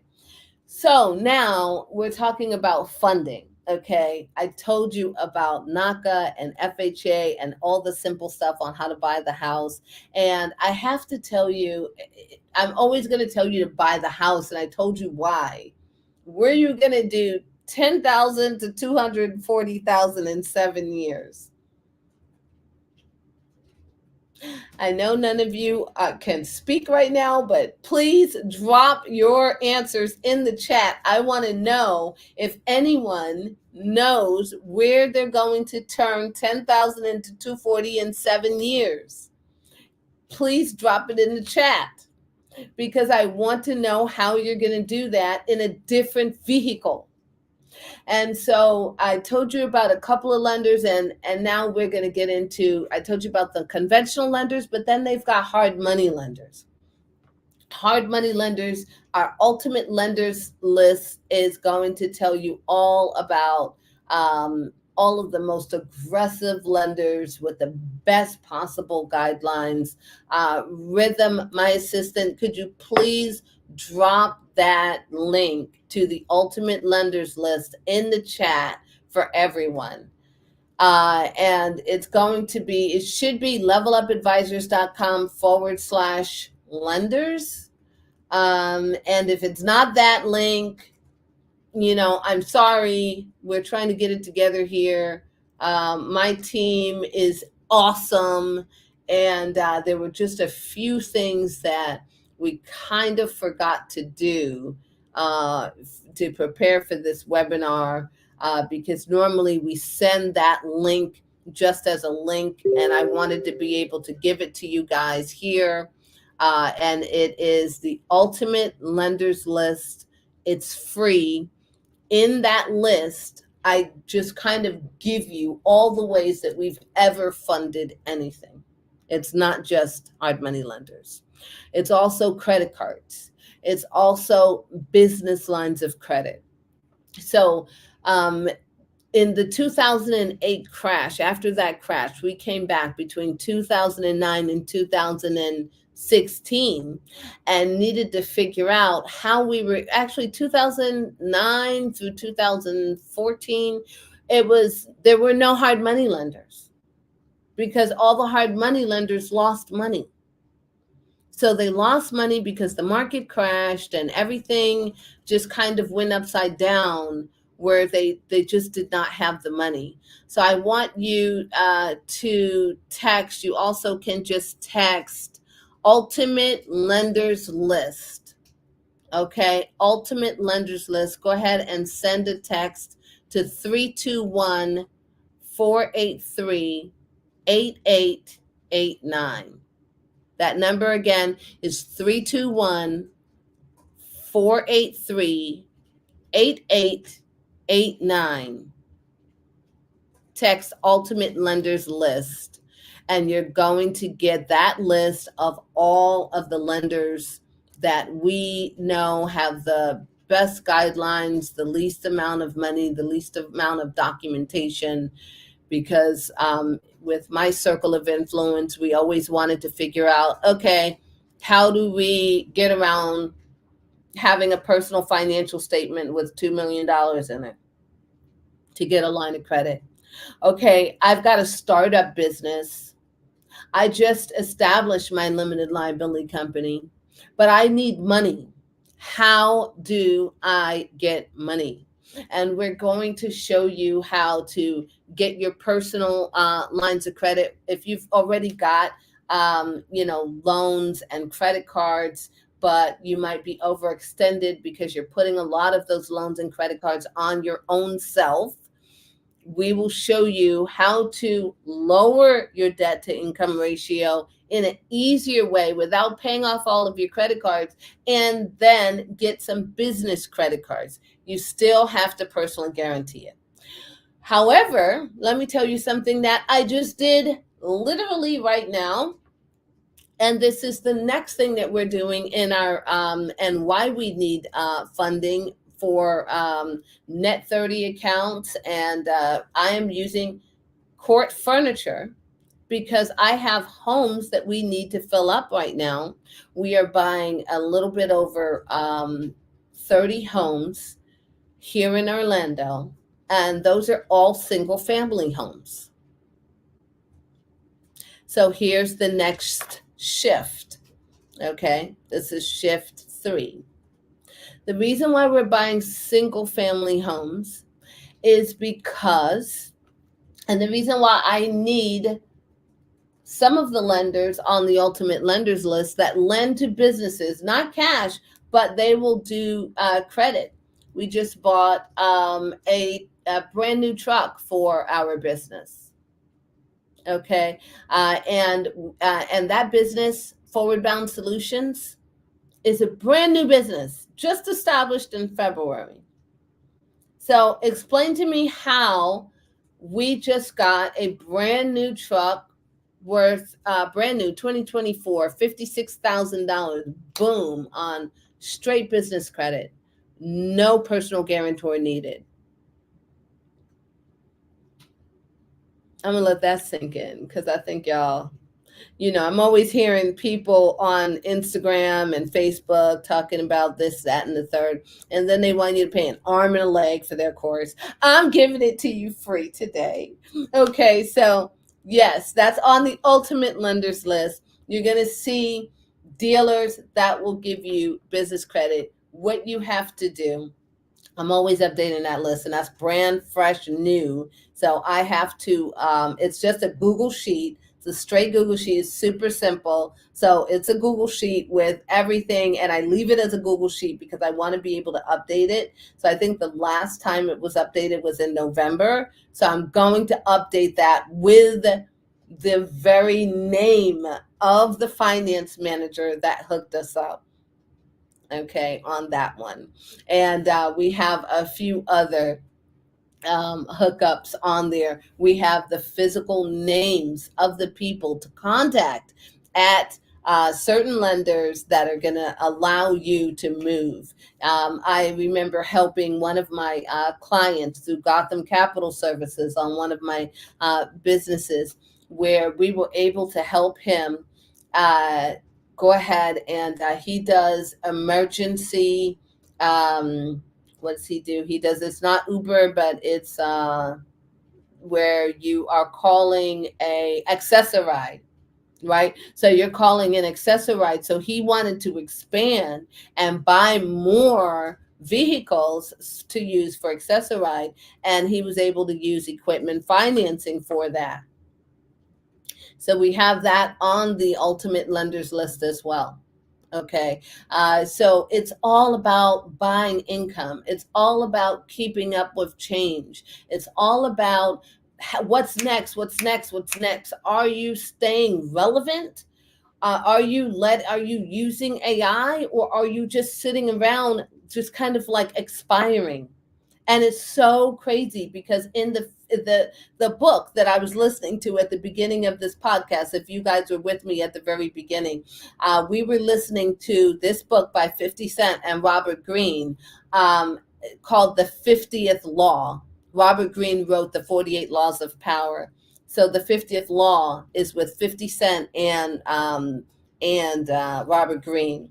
And they're talking about how, if 50 didn't stay up with relevance, that he would expire, that he would be killed in his game, whether it was on the streets of New York City, of Queens, or whether it was in you see how this guy has changed consistently. He has been relevant consistently. Power, the new Power just came out with the kid. I watched it last night. This man has stayed relevant, consistently changing, consistently staying on top of his game. Just because we have to buy income, and I have not talked about my buy income strategy yet, but right now, this is what we're doing. And so on the ultimate lenders list, you're going to find how to get equipment financing, to furnish the houses for your Airbnbs, for your immigrants, for your migrants, for the next thing I'm going to talk about. Then some of us have the opportunity to also buy income. Okay. And when it comes to buying income, this is your private lenders right here. So, private lenders, some of you may have 401ks and IRAs. You don't want to go buy another house. You don't want to go and start another business. You've got a full-time job. You have no time for that, but you want to buy income. And that is my biggest new thing that I'm working on right now, is sharing with all of you how to buy income.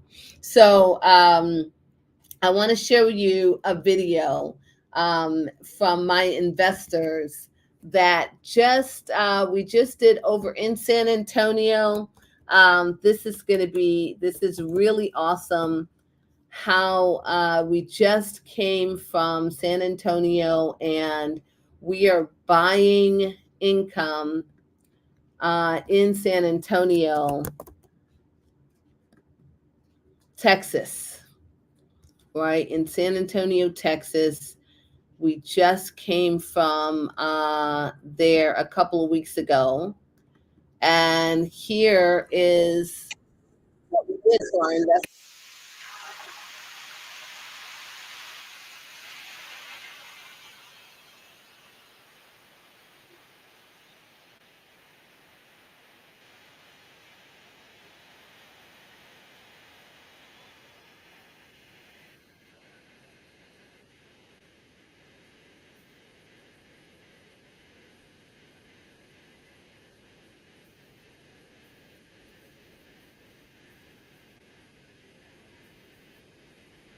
Oh, okay. The audio is not working here. Hold on one second. Let me make sure that you can hear the audio. 1 second. Okay. Audio. Let's see. Share with the audio. How can we make sure we get the audio right? Well, I just hate that. I just hate that. I'll tell you what. Audio. Audio. Okay, let me share. Maybe.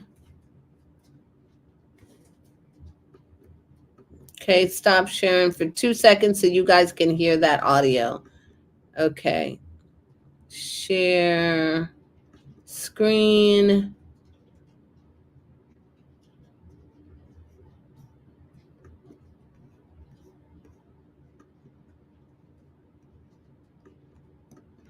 Okay, let's see. To share audio, share a tab instead. Oh, okay.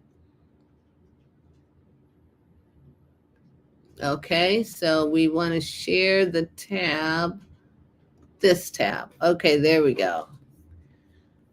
There we go. So let's start that again. This is what we're doing with our investors.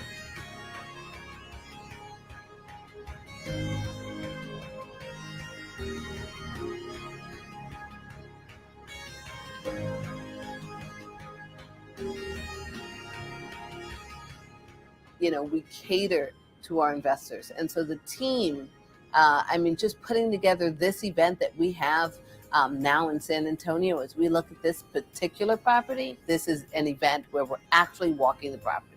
So we want you to take a look at the property that we're looking to invest in, actually feel the property, know where your investment is going, know where that's stabilized, what it looks like, because many of our investors are not necessarily in the same city as the asset. So that's why this fly-in is a new addition to the Legacy Tour. It's going to be a lot of fun. We know what's going on with our investors. We wanted to cater to our investors, a nice Airbnb for them to enjoy. So special attention on our investors is the most important thing. We want to know what's happening with your family. What is the goal? What are you trying to achieve?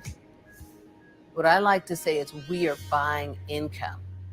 And so in buying income, we're buying stabilized assets that are already generating income. We're not looking for value adds. We're not looking for developments. We want stabilized income so that we can buy income for our investors. So because of that long-term outlook, looking for assets that are going to last for generations. And really, it's not about passing it down to the next generation. It's about buying assets that will allow us to last to 120, like the Bible says. And a lot of our investors are looking for that investment because they've spent their lives, either getting money into a 401k or a pension, and they're looking at their 401k or pension, and they're like, this isn't enough. I need to be a little bit more aggressive. And so real estate does provide that better return. In general, many people do turn to real estate for stabilized income. Right now, we're really excited because many of the people that bought in 21 coming out of COVID actually bought at the top of the market, and we just happen to be buying at the lower end of that market. And so we're able to take advantage of distressed owners, but not distressed properties. There's so much opportunity right now is that we're looking for people constantly. The team is the most important thing of any business and the most important thing to us at Clearview.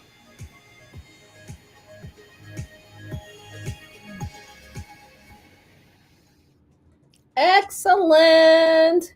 So what we have for some people that have the ability to kind of, you're 50 and older like myself, and you're stable in your job. You have the ability to work with us as a investor, as a limited partner. We can talk about that.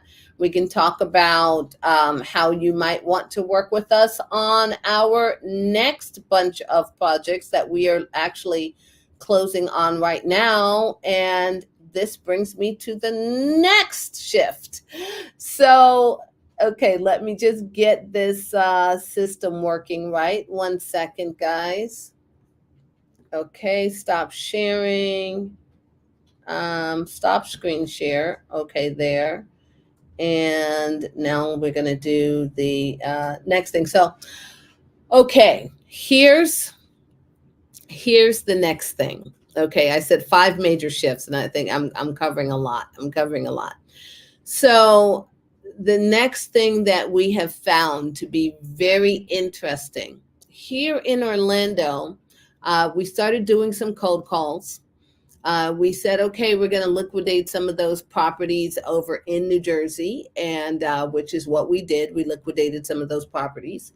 And by the way, those of you on TikTok, if you want to see the screen, you can just go to levelupadvisors.com, register, and then you'll be able to get right into the screen. That's levelupadvisors.com. So what we're doing is we noticed in Orlando, there's no duplex, triplex, fourplex. We can't buy a multi-family here. And so, we started to look at buying larger. For those of you that have the ability, like I said, to work with us, you might want to work with us on some of our larger things.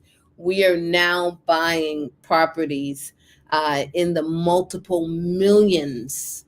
And so, after this is what leverage does. This is how we leveraged our 10,000 and 15,000 and bought a few properties, and it leveraged up. And like many of you, this is what you're looking for. Like many of you, I'm no different. I have been looking for, how do you buy income? How do you keep money coming in? How do you, after you get to a stabilization with your family and with your lifestyle, then you want to know, how do I do this without working as much?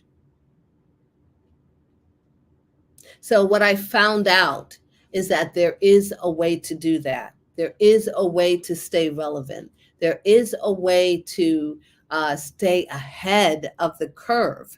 With AI, they're saying, I don't know why this number is coming up again, but 300,000, Goldman Sachs says 300,000 jobs will be displaced. Okay, so, I know I'm jumping around, and this is the way I am. This is me. This is the Tanae Williams show. So back to, we are purchasing a property right now in San Antonio that you just saw. We were there. That property is $40 million. And we are buying $2.5 million in income. So we have our investors that are able to buy that income with us. We don't do the property management. The best we do on our team is the asset management. Asset management is managing the property managers. Would you like to buy income also? Would you like to buy income with us? If you want to buy income with us, just you're in our system, especially you can come to our next webinar. But it's all about the buy income strategy. And so, if you really want to come to that, and you specifically want more information about that, how you can get a piece of the income that we're buying, and we're actually going into buying as many assets as we can. And we have a goal to buy literally $1 billion in assets within the next 3 years. And I know that's a lofty goal, and we need wonderful people. We want to invite you to work with us and come with us. But if you're interested in that, go ahead and text buy income to 321-483-8889, and you'll be able to get more information on that, and we'll send you some information on that. Just that's if you have an established 401k or IRA, or you have to be an accredited investor. It's not open to everyone. So as long as you make over $200,000 a year, then you can invest with us at that level. However, here's what we're doing. Back to the 31 houses. I told you 5 major shifts happening right now. And back to the 31 houses. So we sold some of the smaller duplex triplexes. We sold some of the triplexes in Jersey. Like, okay, we got to take this money and we have to do something with it in more landlord-friendly states. So this is before I thought about the idea with the migrants. Okay, so it's after. It's before and after. There's always, you've got to just stay shifty. You've got to stay on top of things. And so that was the strategy. So we said, okay, no, and take some of this money. We're going to buy some properties in Orlando. And so what happened in Orlando is that we couldn't find any small multifamily that would work, where we could use the least amount of money to leverage the most amount of property. Okay, so what we ended up doing is actually we looked for one property, and there's a new strategy called an ILF. This is an independent living facility, and an independent living facility is a facility that allows you to do 2 beds per room. And we started the program with one of our good friends, Mr. And Mrs. Derek and Shay Forston. So Derek and Shay Forston have a program called ILF. Okay, you can look them up on YouTube, and you can learn about shared living spaces.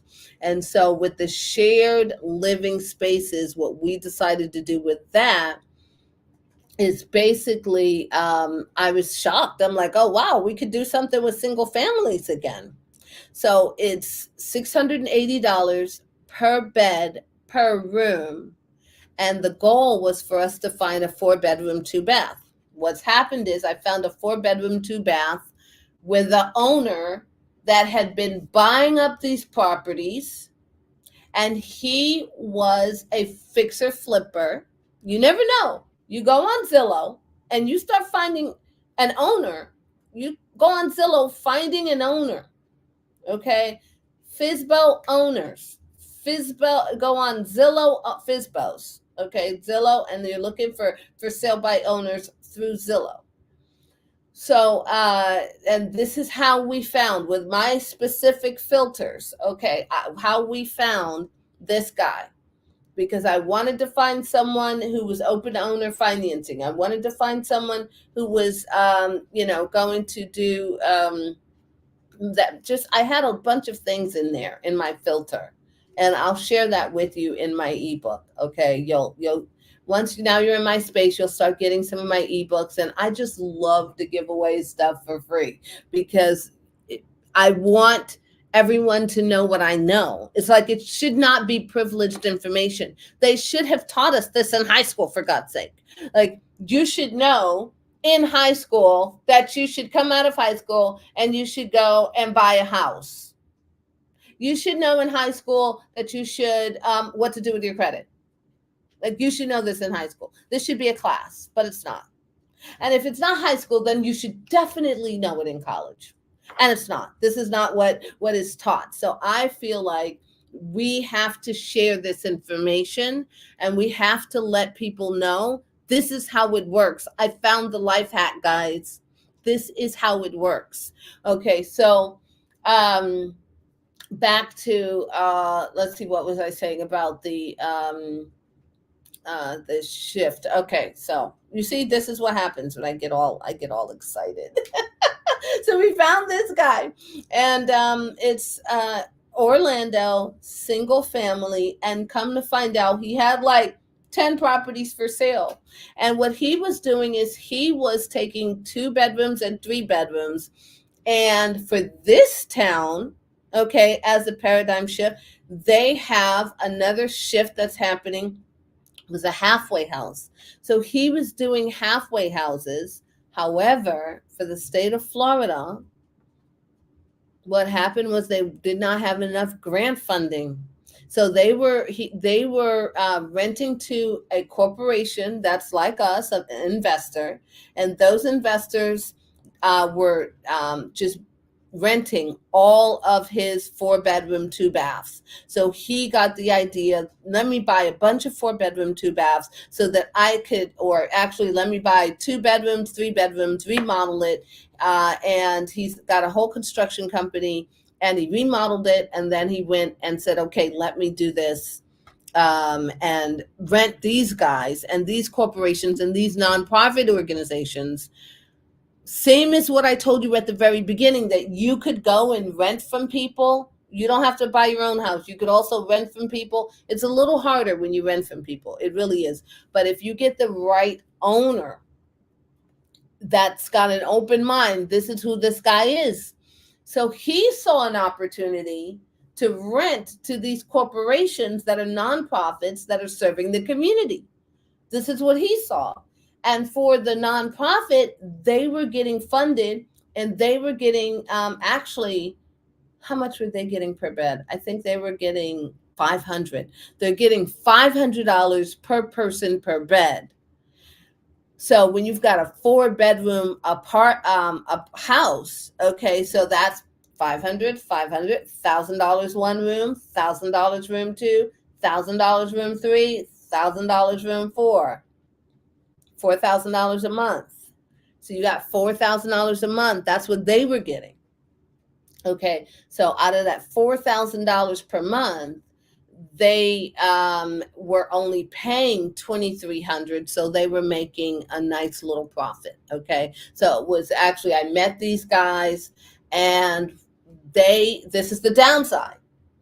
This is the downside when you get government funding, because what happened is, they got about 9 houses, and the downside for the owner was he's buying and buying and buying and rehabbing, and then thinking everyone's going to buy them from him. And he was just moving too fast. So he's moving too fast. The other guys are moving too fast, and then the grant program went out. So this is why you have to stay relevant. You have to stay on top of what's happening today. what's happening right now, what's going on in June 2024 today, because that halfway house idea is out. But guess what? We found another use case. So with the ILF, we are looking for people that have Social Security. We are looking for people that have disability. We are looking for people that, and we're getting our people from hospitals. We're getting our people from drug rehab centers, and they need to do shared rooms. So what's happening right now in 2024 is that there's a housing shortage, and there's a lot of people that cannot afford to go and get, pay $1,500 for an apartment. Have you noticed there's a lot of people on the streets right now? And they're not necessarily immigrants. These are not immigrants. So there's a lot of people on the streets that are immigrants. And then there's also a lot of people that need housing that are not immigrants. They're Americans. And for whatever reason, different things have happened to them in their lives. And now they find themselves homeless and trying to rent motel rooms for $50 a day.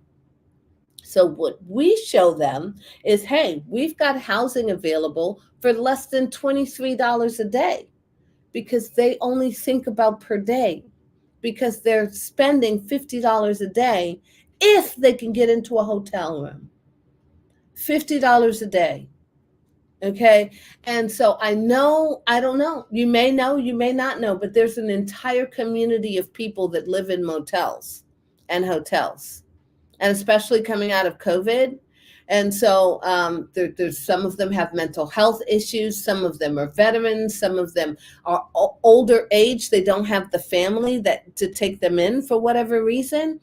Something happened, and so here's one example. One of our tenants, something happened. He has epilepsy. So his family can't take care of him. We asked him, where's his family?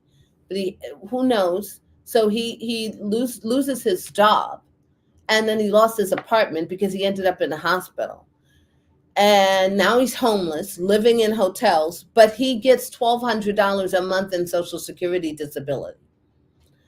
And so he can't afford to stay in the hotel for $50 a day, okay, because he only gets $1,200 a month.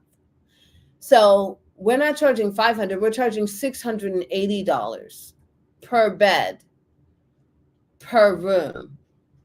So that's $1,200, okay, per room.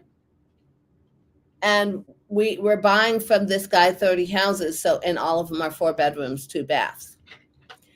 The need is so great that actually one of the programs that's sending us people is actually paying $850 per person per bed.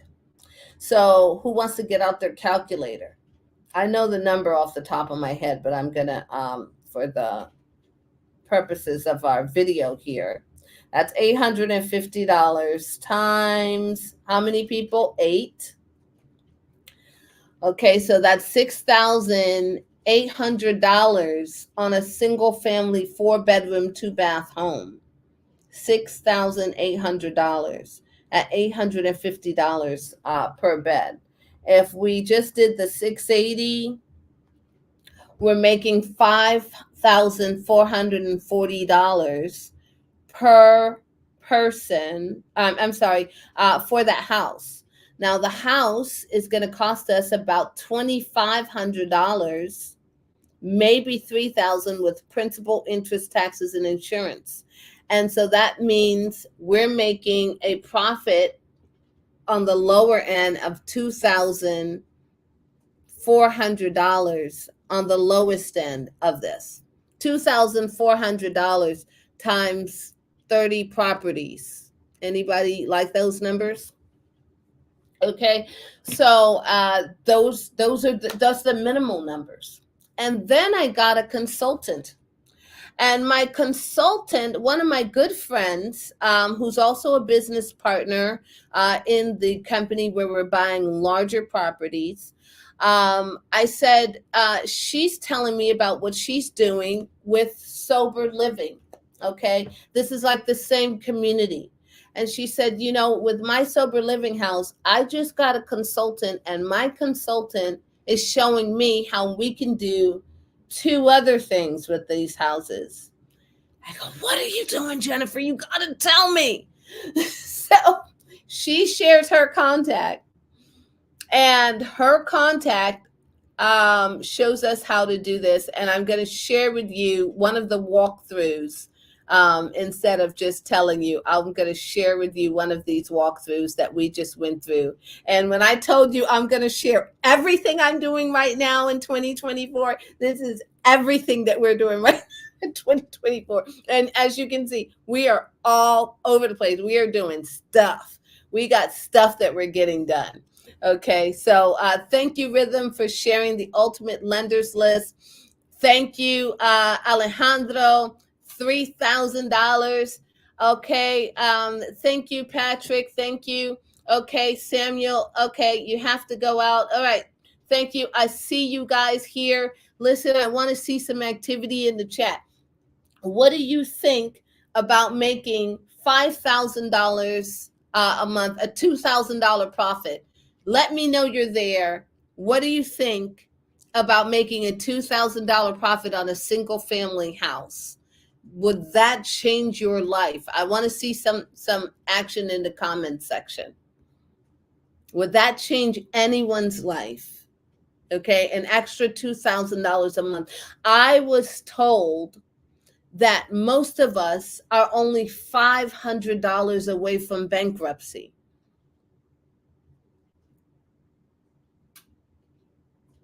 $500. If you had an extra $500, you could avoid bankruptcy. Just an extra $500 a month. So this is how I just showed you how to get a house, whether you rent it, whether you buy it, whether you have 10,000 or you don't, and how you can take that money and make an extra $2,000 a month on one apartment. Now, at the beginning of this webinar, I told you how to go and buy a duplex, triplex, or fourplex. I hope you're tracking. I hope you're tracking. Okay. And so let me show you what this consultant said. Okay, can't post comments to some so let's see. Is anyone out there? Okay. Is anyone out there? I want to see. You like the ILF strategy? Awesome, awesome, awesome. Who else likes that ILF strategy? Okay, so I'm going to let me see your comments. I see that comments are working. And you have to be at levelupadvisors.com. If you're commenting on any of our live streams, we can't see you. So please come to levelupadvisors.com, come to the live stream, and you're going to, on StreamYard, you'll be able to tell us whatever you're saying. So let me share with you.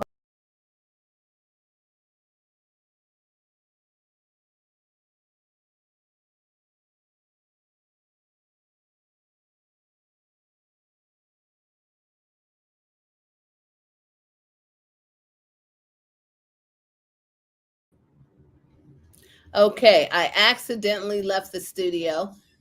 I swear, I'll tell you what.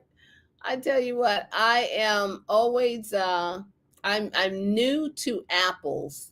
So because I'm new to the Mac, I keep messing it up. It says screen sharing works best on a new computer. Okay, some screens let you share. Okay, yeah, we understand all that. Okay, select the screen to share is a window. Okay, great. Share. All right, so what we did, this is going through some of the houses. So that I talked about. And let's see. All right. Let's take a look at those first. Yeah, let's go ahead. All right.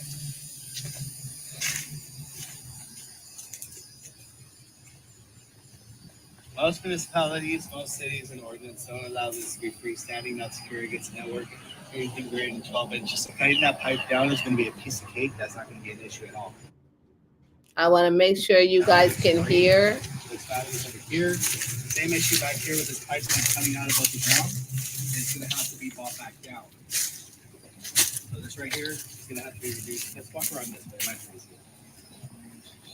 This is where we come into a little bit of an issue. For one, cacti are never recommended on a commercial property. That's not too bad of a situation. This is the situation. It looks like they deliberately blew out this wall here to try to get that beehive out, and they obviously didn't succeed. There's a beehive. There's a massive beehive behind this wall. From the looks of it, this was ripped out, and now they're trying to patch over it. Okay, we are back So on TikTok. it looks like whatever beehive they have, they initially thought it was an origin point right here, but you can see clearly that the bees are all over there, which means that that's where their queen's harvesting. So this wall might have to be torn up a little bit more in order to try to get that beehive removed.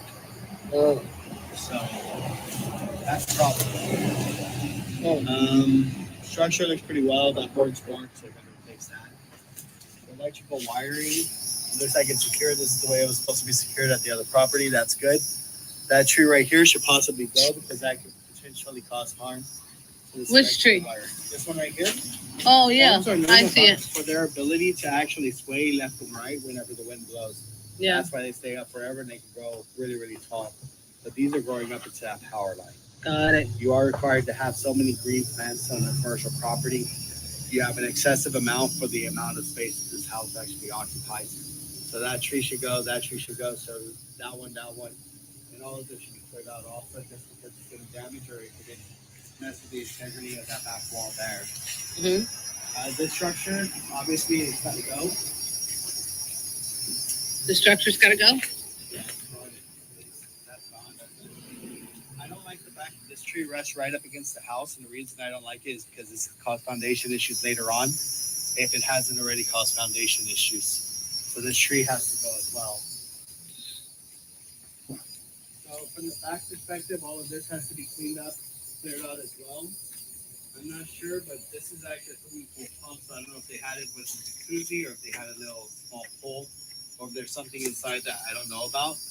But if this isn't being utilized, You know, I don't got no. Let's go. Okay, yeah, that's got Let's go. Okay, I'm getting bit up. Trees here, they don't technically have to be removed, but it would be nice to actually saw down. Okay. And cut off those stumps. That tripping hazard. Okay. Security lights has one here, but it doesn't have any on the corners, so that's something that you want to actually look into. Oh, they got me. Driveway is going to have to be paved out. This walkway is not going to be sufficient, so putting in a walkway that's curved that actually leads up to a ramp to the front door, highly recommended.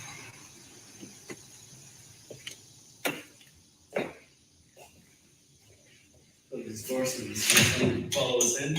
No, man. It does have power. Okay. Okay, good. Okay, well, we're talking about foundation slipping or any issues like that. Whenever you see this roof beam right here coming down lower than the other surrounding is, that does usually indicate that there is some type of foundation or structural issue going on, which could be in relation to the trees that are surrounding this house, because it has a lot of them. So trees would have to be removed. This little step right here, just cut it back, transitioning it down to a slide ramp. I'm going to tell you what he's talking about in just a minute. Okay. This is really workable.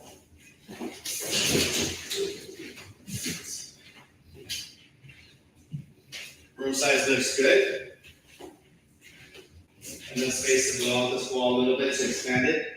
This would be an ADA compliant room. This could be a room potentially used for 2 patients for hospice. 2 patients for hospice. Is perfect.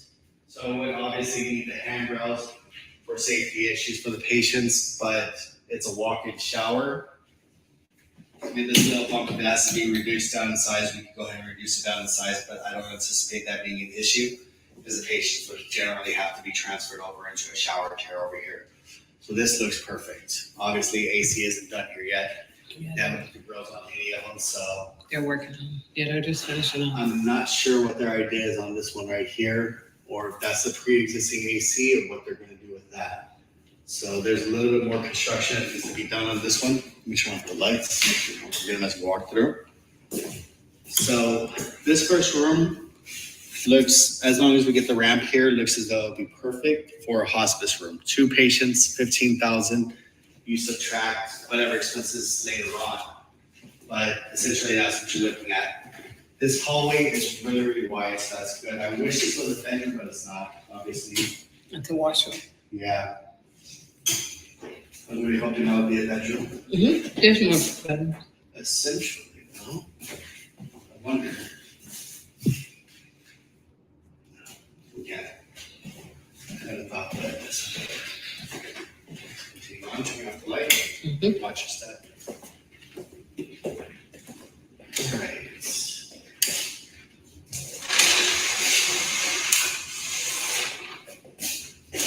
So this is one of the properties we'll be closing on this month. And we are currently accepting private investors to work with us on this. You can actually work with us and get a piece of this deal. And I don't know if you heard him whisper $15,000, but that's what this house income will be. And the expenses will pretty much be the same as I said before. And we are in the progress of closing this house now. Closets. In the process right now. On this side over here, back where the closet entrance is. So you turn this into a doorway, you just turn this into a $15,000 room. Perfect. All right. Actually, it's 15,000. Give you about 2.5 extra feet, and that's going to give you an 88 entrance door to this bedroom that is compatible for a hospice patient to be established in this room. Actually, it should give you enough space for 2 hospice patients. Bathtub's got to go. Turn this into a walk-in shower, and you can put a patient in here in a shower chair in order to clean them. Handrails here, handrails in the shower, obviously, but this would work. So I'm going to stop the share, but this is what we are doing in 2024. Another restroom here, that's a walk-in restroom. That's the third, I think, yeah, third restroom. This is what we are doing in 2024, guys. So let me stop this thing from talking. So I'll tell you a little bit more.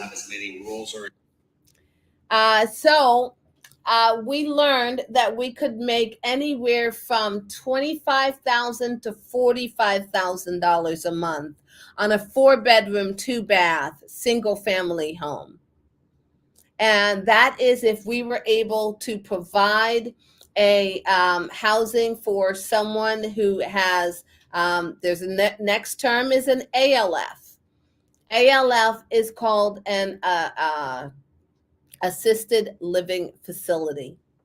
Okay, so this is someone on disability, same as I said before, but now it's a little bit more because you do have to get licensed. There's a lot more with planning and zoning, and you might need sprinklers in the house, but there may be a little bit more cost up front, but you're talking about now with all expenses paid, everything all in, you are now making $25,000 on what we call an ALF. So I told you about an ILF, which is the independent living facility. That's $5,000 a month.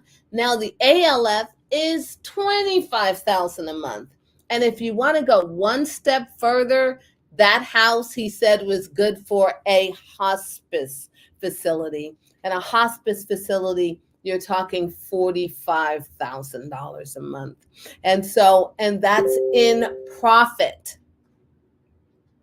So, there is so much that you can do with real estate out here, guys. There's so much. So we talked about the shift in lending. We talked about the shift in multifamily. We started buying the small stuff, and you got to start somewhere. If you're just getting started, you got to start somewhere. You can't get to where I am without starting somewhere. You've got to do something, and you can't have any excuses. No more excuses, guys. No more excuses, because I'm telling you, change is happening regularly.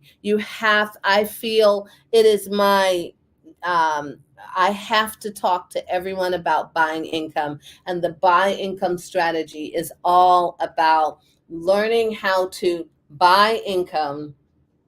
I actually wrote a book about it, and I'm going to close the webinar out here. Buying income is what is going to keep us ahead, because you don't know when the next turn is coming, right? We can't figure it out. Okay, is this going to work? Is that going to work? Everyone knows we're all going to need housing, okay? And as you can see, I found different ways to serve the community, and we are not nonprofit organizations. I have learned how to work with a nonprofit organization. So I almost forgot the last piece of my slide. And so let me just do the very last slide. Let's see, get funding even if you have no credit. Okay, and then the last slide is get access to funding and lease hotels. So let me tell you about that very last thing, and then we will close it up. So let's see, where's my screen again? Okay. Oh, I tell you. Okay, here we go. Present.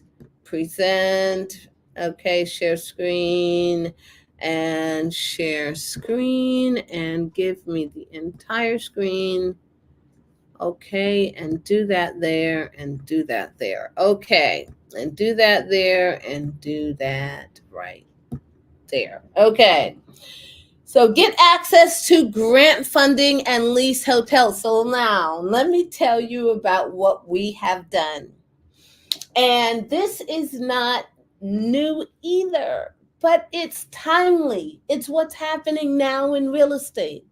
It's what's happening now in real estate. It's what happens when you use your mind and you think outside the box. I got to go back to that book. I want you all to get that book because it was so timely for this webinar. The 50th Law by 50 Cent and Robert Greene, talking about how when you have no money, you have to think outside the box. Going back to who I am, I relate to 50. I don't know anything about selling drugs, okay? I don't know anything about that hustle. But I do know that I knew guys like him. And I do know that I saw guys like him. Those were the guys with money coming out of Harlem, New York. Those were the guys that I watched that, in my short years living in Harlem, I left around 17, but I know that all the boys ended up dead or in jail. He was one of those guys, but he's one of the exceptions to the rule, that he took everything that he learned in the streets and he applied it to become an amazing businessman. And so he did it just off of nothing, going from nothing to something, and then leveraging up and leveraging up and leveraging up. So I cannot help but just admire that story of triumph. And, for those of you that are first generation, just getting started, business owners, just getting started, just figuring it out, I know that you are my audience, and we relate to each other on how we go from zero to hero real quick. My sisters used to say, oh, Tanae, you is from zero to hero real quick again. I've fallen flat on my face many a times. And after this crash, after this divorce, after this happened, and that happened and the other. And in 50 years, I've learned all I had to do was just get better at being ahead of the curve. And so this is one of those things that happened coming out of the nonprofit organization, actually my grant writer came to me and she said, Tanae, we need hotels. Do you have any hotels? We got so many people to place right now. We need hotels. So I go to try and buy a hotel, and at that time I couldn't figure it out. I'm like, nobody's selling. I can't buy at that price. It doesn't make any sense. And then I remembered some of my old training from 20 years ago when I first got started. All this stuff adds up. And it was a lease option. And a lease option sandwich is what we called it. So in a lease option sandwich, the way that whole deal works is you get an owner to lease you the property. And this goes back to everything we've talked about. You get an owner to lease you the property for X amount of dollars, and then you lease it to someone else. I've been saying the same thing the whole seminar. The whole webinar, we've been saying the same thing. I told you all the different strategies, whether it be for hospice, ILF, we get somebody to lease us the property or you buy it. And you know, my preference is that you buy it so that you can win on that appreciation. So you don't just have the business, but if the business fails, you still have appreciation. If the tenant fails, you still have appreciation. And now I'm going to show you how to move. And I talked about commercial multifamily, how you can get involved with us on that state. But here's another thing that we're doing.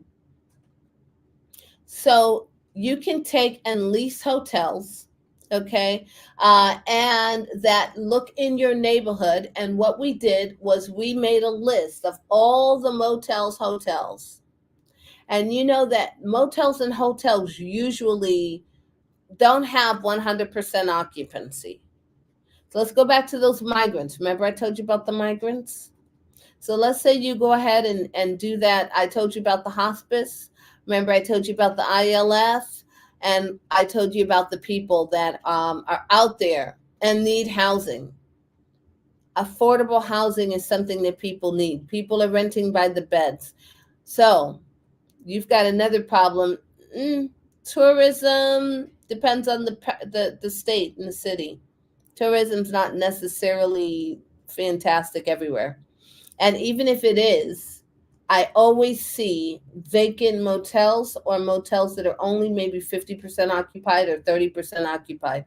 So what we decided to do was call the owners of the motels and hotels and say, hey, we want to lease the whole thing. And we negotiated a price and said, okay, we're going to pay you $150 per room per day. And we're going to do that for 9 years because we had a contract. We didn't have the contract. The nonprofit organization had a contract with the city. We're just landlords. I don't want to run people. I don't want to do anything. We're just landlords. So we said, okay, let's go find this hotel. I can't buy it. So let me see if this is a possibility. I didn't know if it was going to work, but you have to, you just keep on thinking. Think outside the box. So like I said, we made this list. I had my virtual assistant call every motel and every hotel in the Bronx. And in Bronx, New York, there's a lot of them. And I said, look, we'll pay you $150 per day per room for the next 9 years. Guaranteed 100% occupancy. Why would he say no? Hotels do not have 100% occupancy on any day. They don't have 100% occupancy. So $150 per day, and then some of them we only offered $90, but with $150 that included principal, interest, taxes, and insurance. So it was principal, interest, taxes, and insurance. I included everything. It was $150. Some negotiated to $200.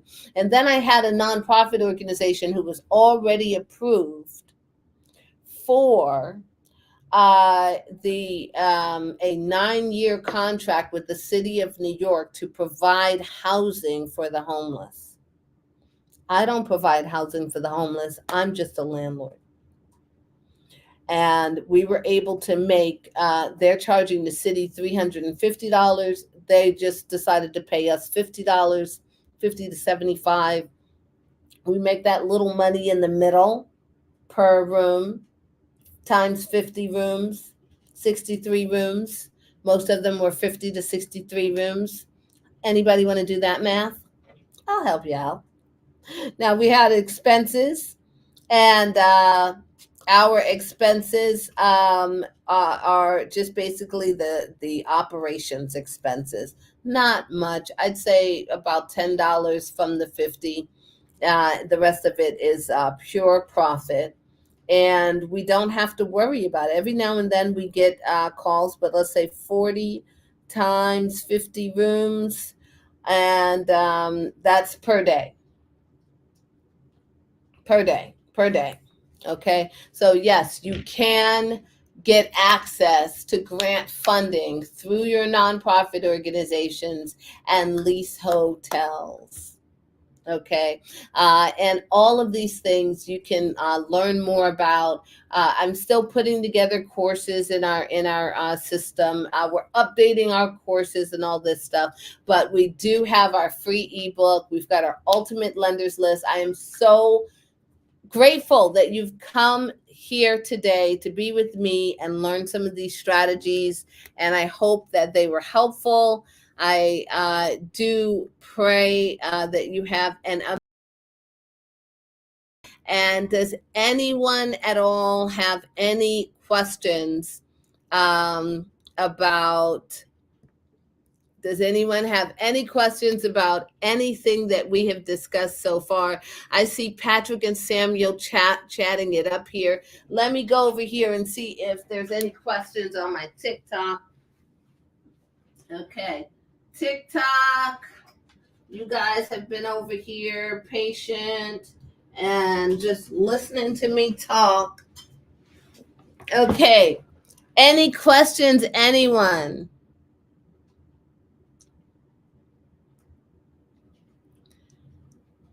Any questions? Okay, I like the ILF strategy. Yes, comment. ILF strategy.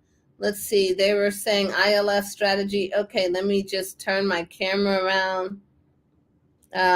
Thank you, guys. Thank you. Thank you, Rhythm. Thank you for being here on your Saturday. Let me see if anyone had any questions. Let me see how to turn the camera around, which I never can figure out all the things. Hey, Catherine, how are you? So we've been talking today. There we go, how to turn the camera around.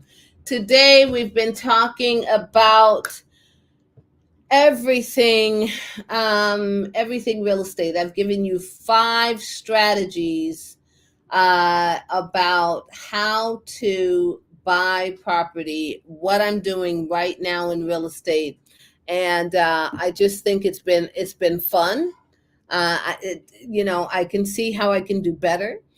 We had some technical difficulties at the very beginning, but we got through it, and we got it done in short notice.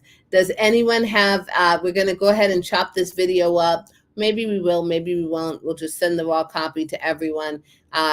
If you didn't register yet, register for the Ultimate Lenders List. Get, my list of lenders for, that's at, let's see, if you didn't get the Ultimate Lenders List, you can pick that up. It's right there on the screen. Thank you so much, Rhythm. Yeah, it's on the screen. Ultimate Lenders List, that bit.ly, it's not clickable. I don't know if it is clickable, how that works, but you also can pick up my free book, my free ebook, just pay for shipping. It is called the Buy Income Strategy, where I'm going to share how to buy income. Okay. That's how to buy income. We talk about all the different ways that we find how to buy income. And it's not just about real estate. It is about how to buy DSTs with 1031 exchanges. We talk about self-directed IRAs. I give you the strategies on how to use AI to find income to buy so you can increase your 401k or self-directed IRA. Okay, it's all about tax advantages once you actually have money. How do I get income and I don't have to spend it? So we talked about a lot. And you do not forgive me for what? Charlize? Okay. Being nice is asking not to see you. NWA is my line. Niggas. Okay, who is this? Oh my gosh. Guy. Dylan. Okay, on TikTok. Guy. Dylan said guy. Okay. Dylan, all right. Jesus loves you. You guys have been on TikTok doing some interesting things. Very interesting things. So if you want to learn more about me, you can download the Ultimate Lenders List. You can go to levelupadvisors.com, sign up for our next course, our next webinar. But this is Tanae Williams. I'm going to go eat something now. Later.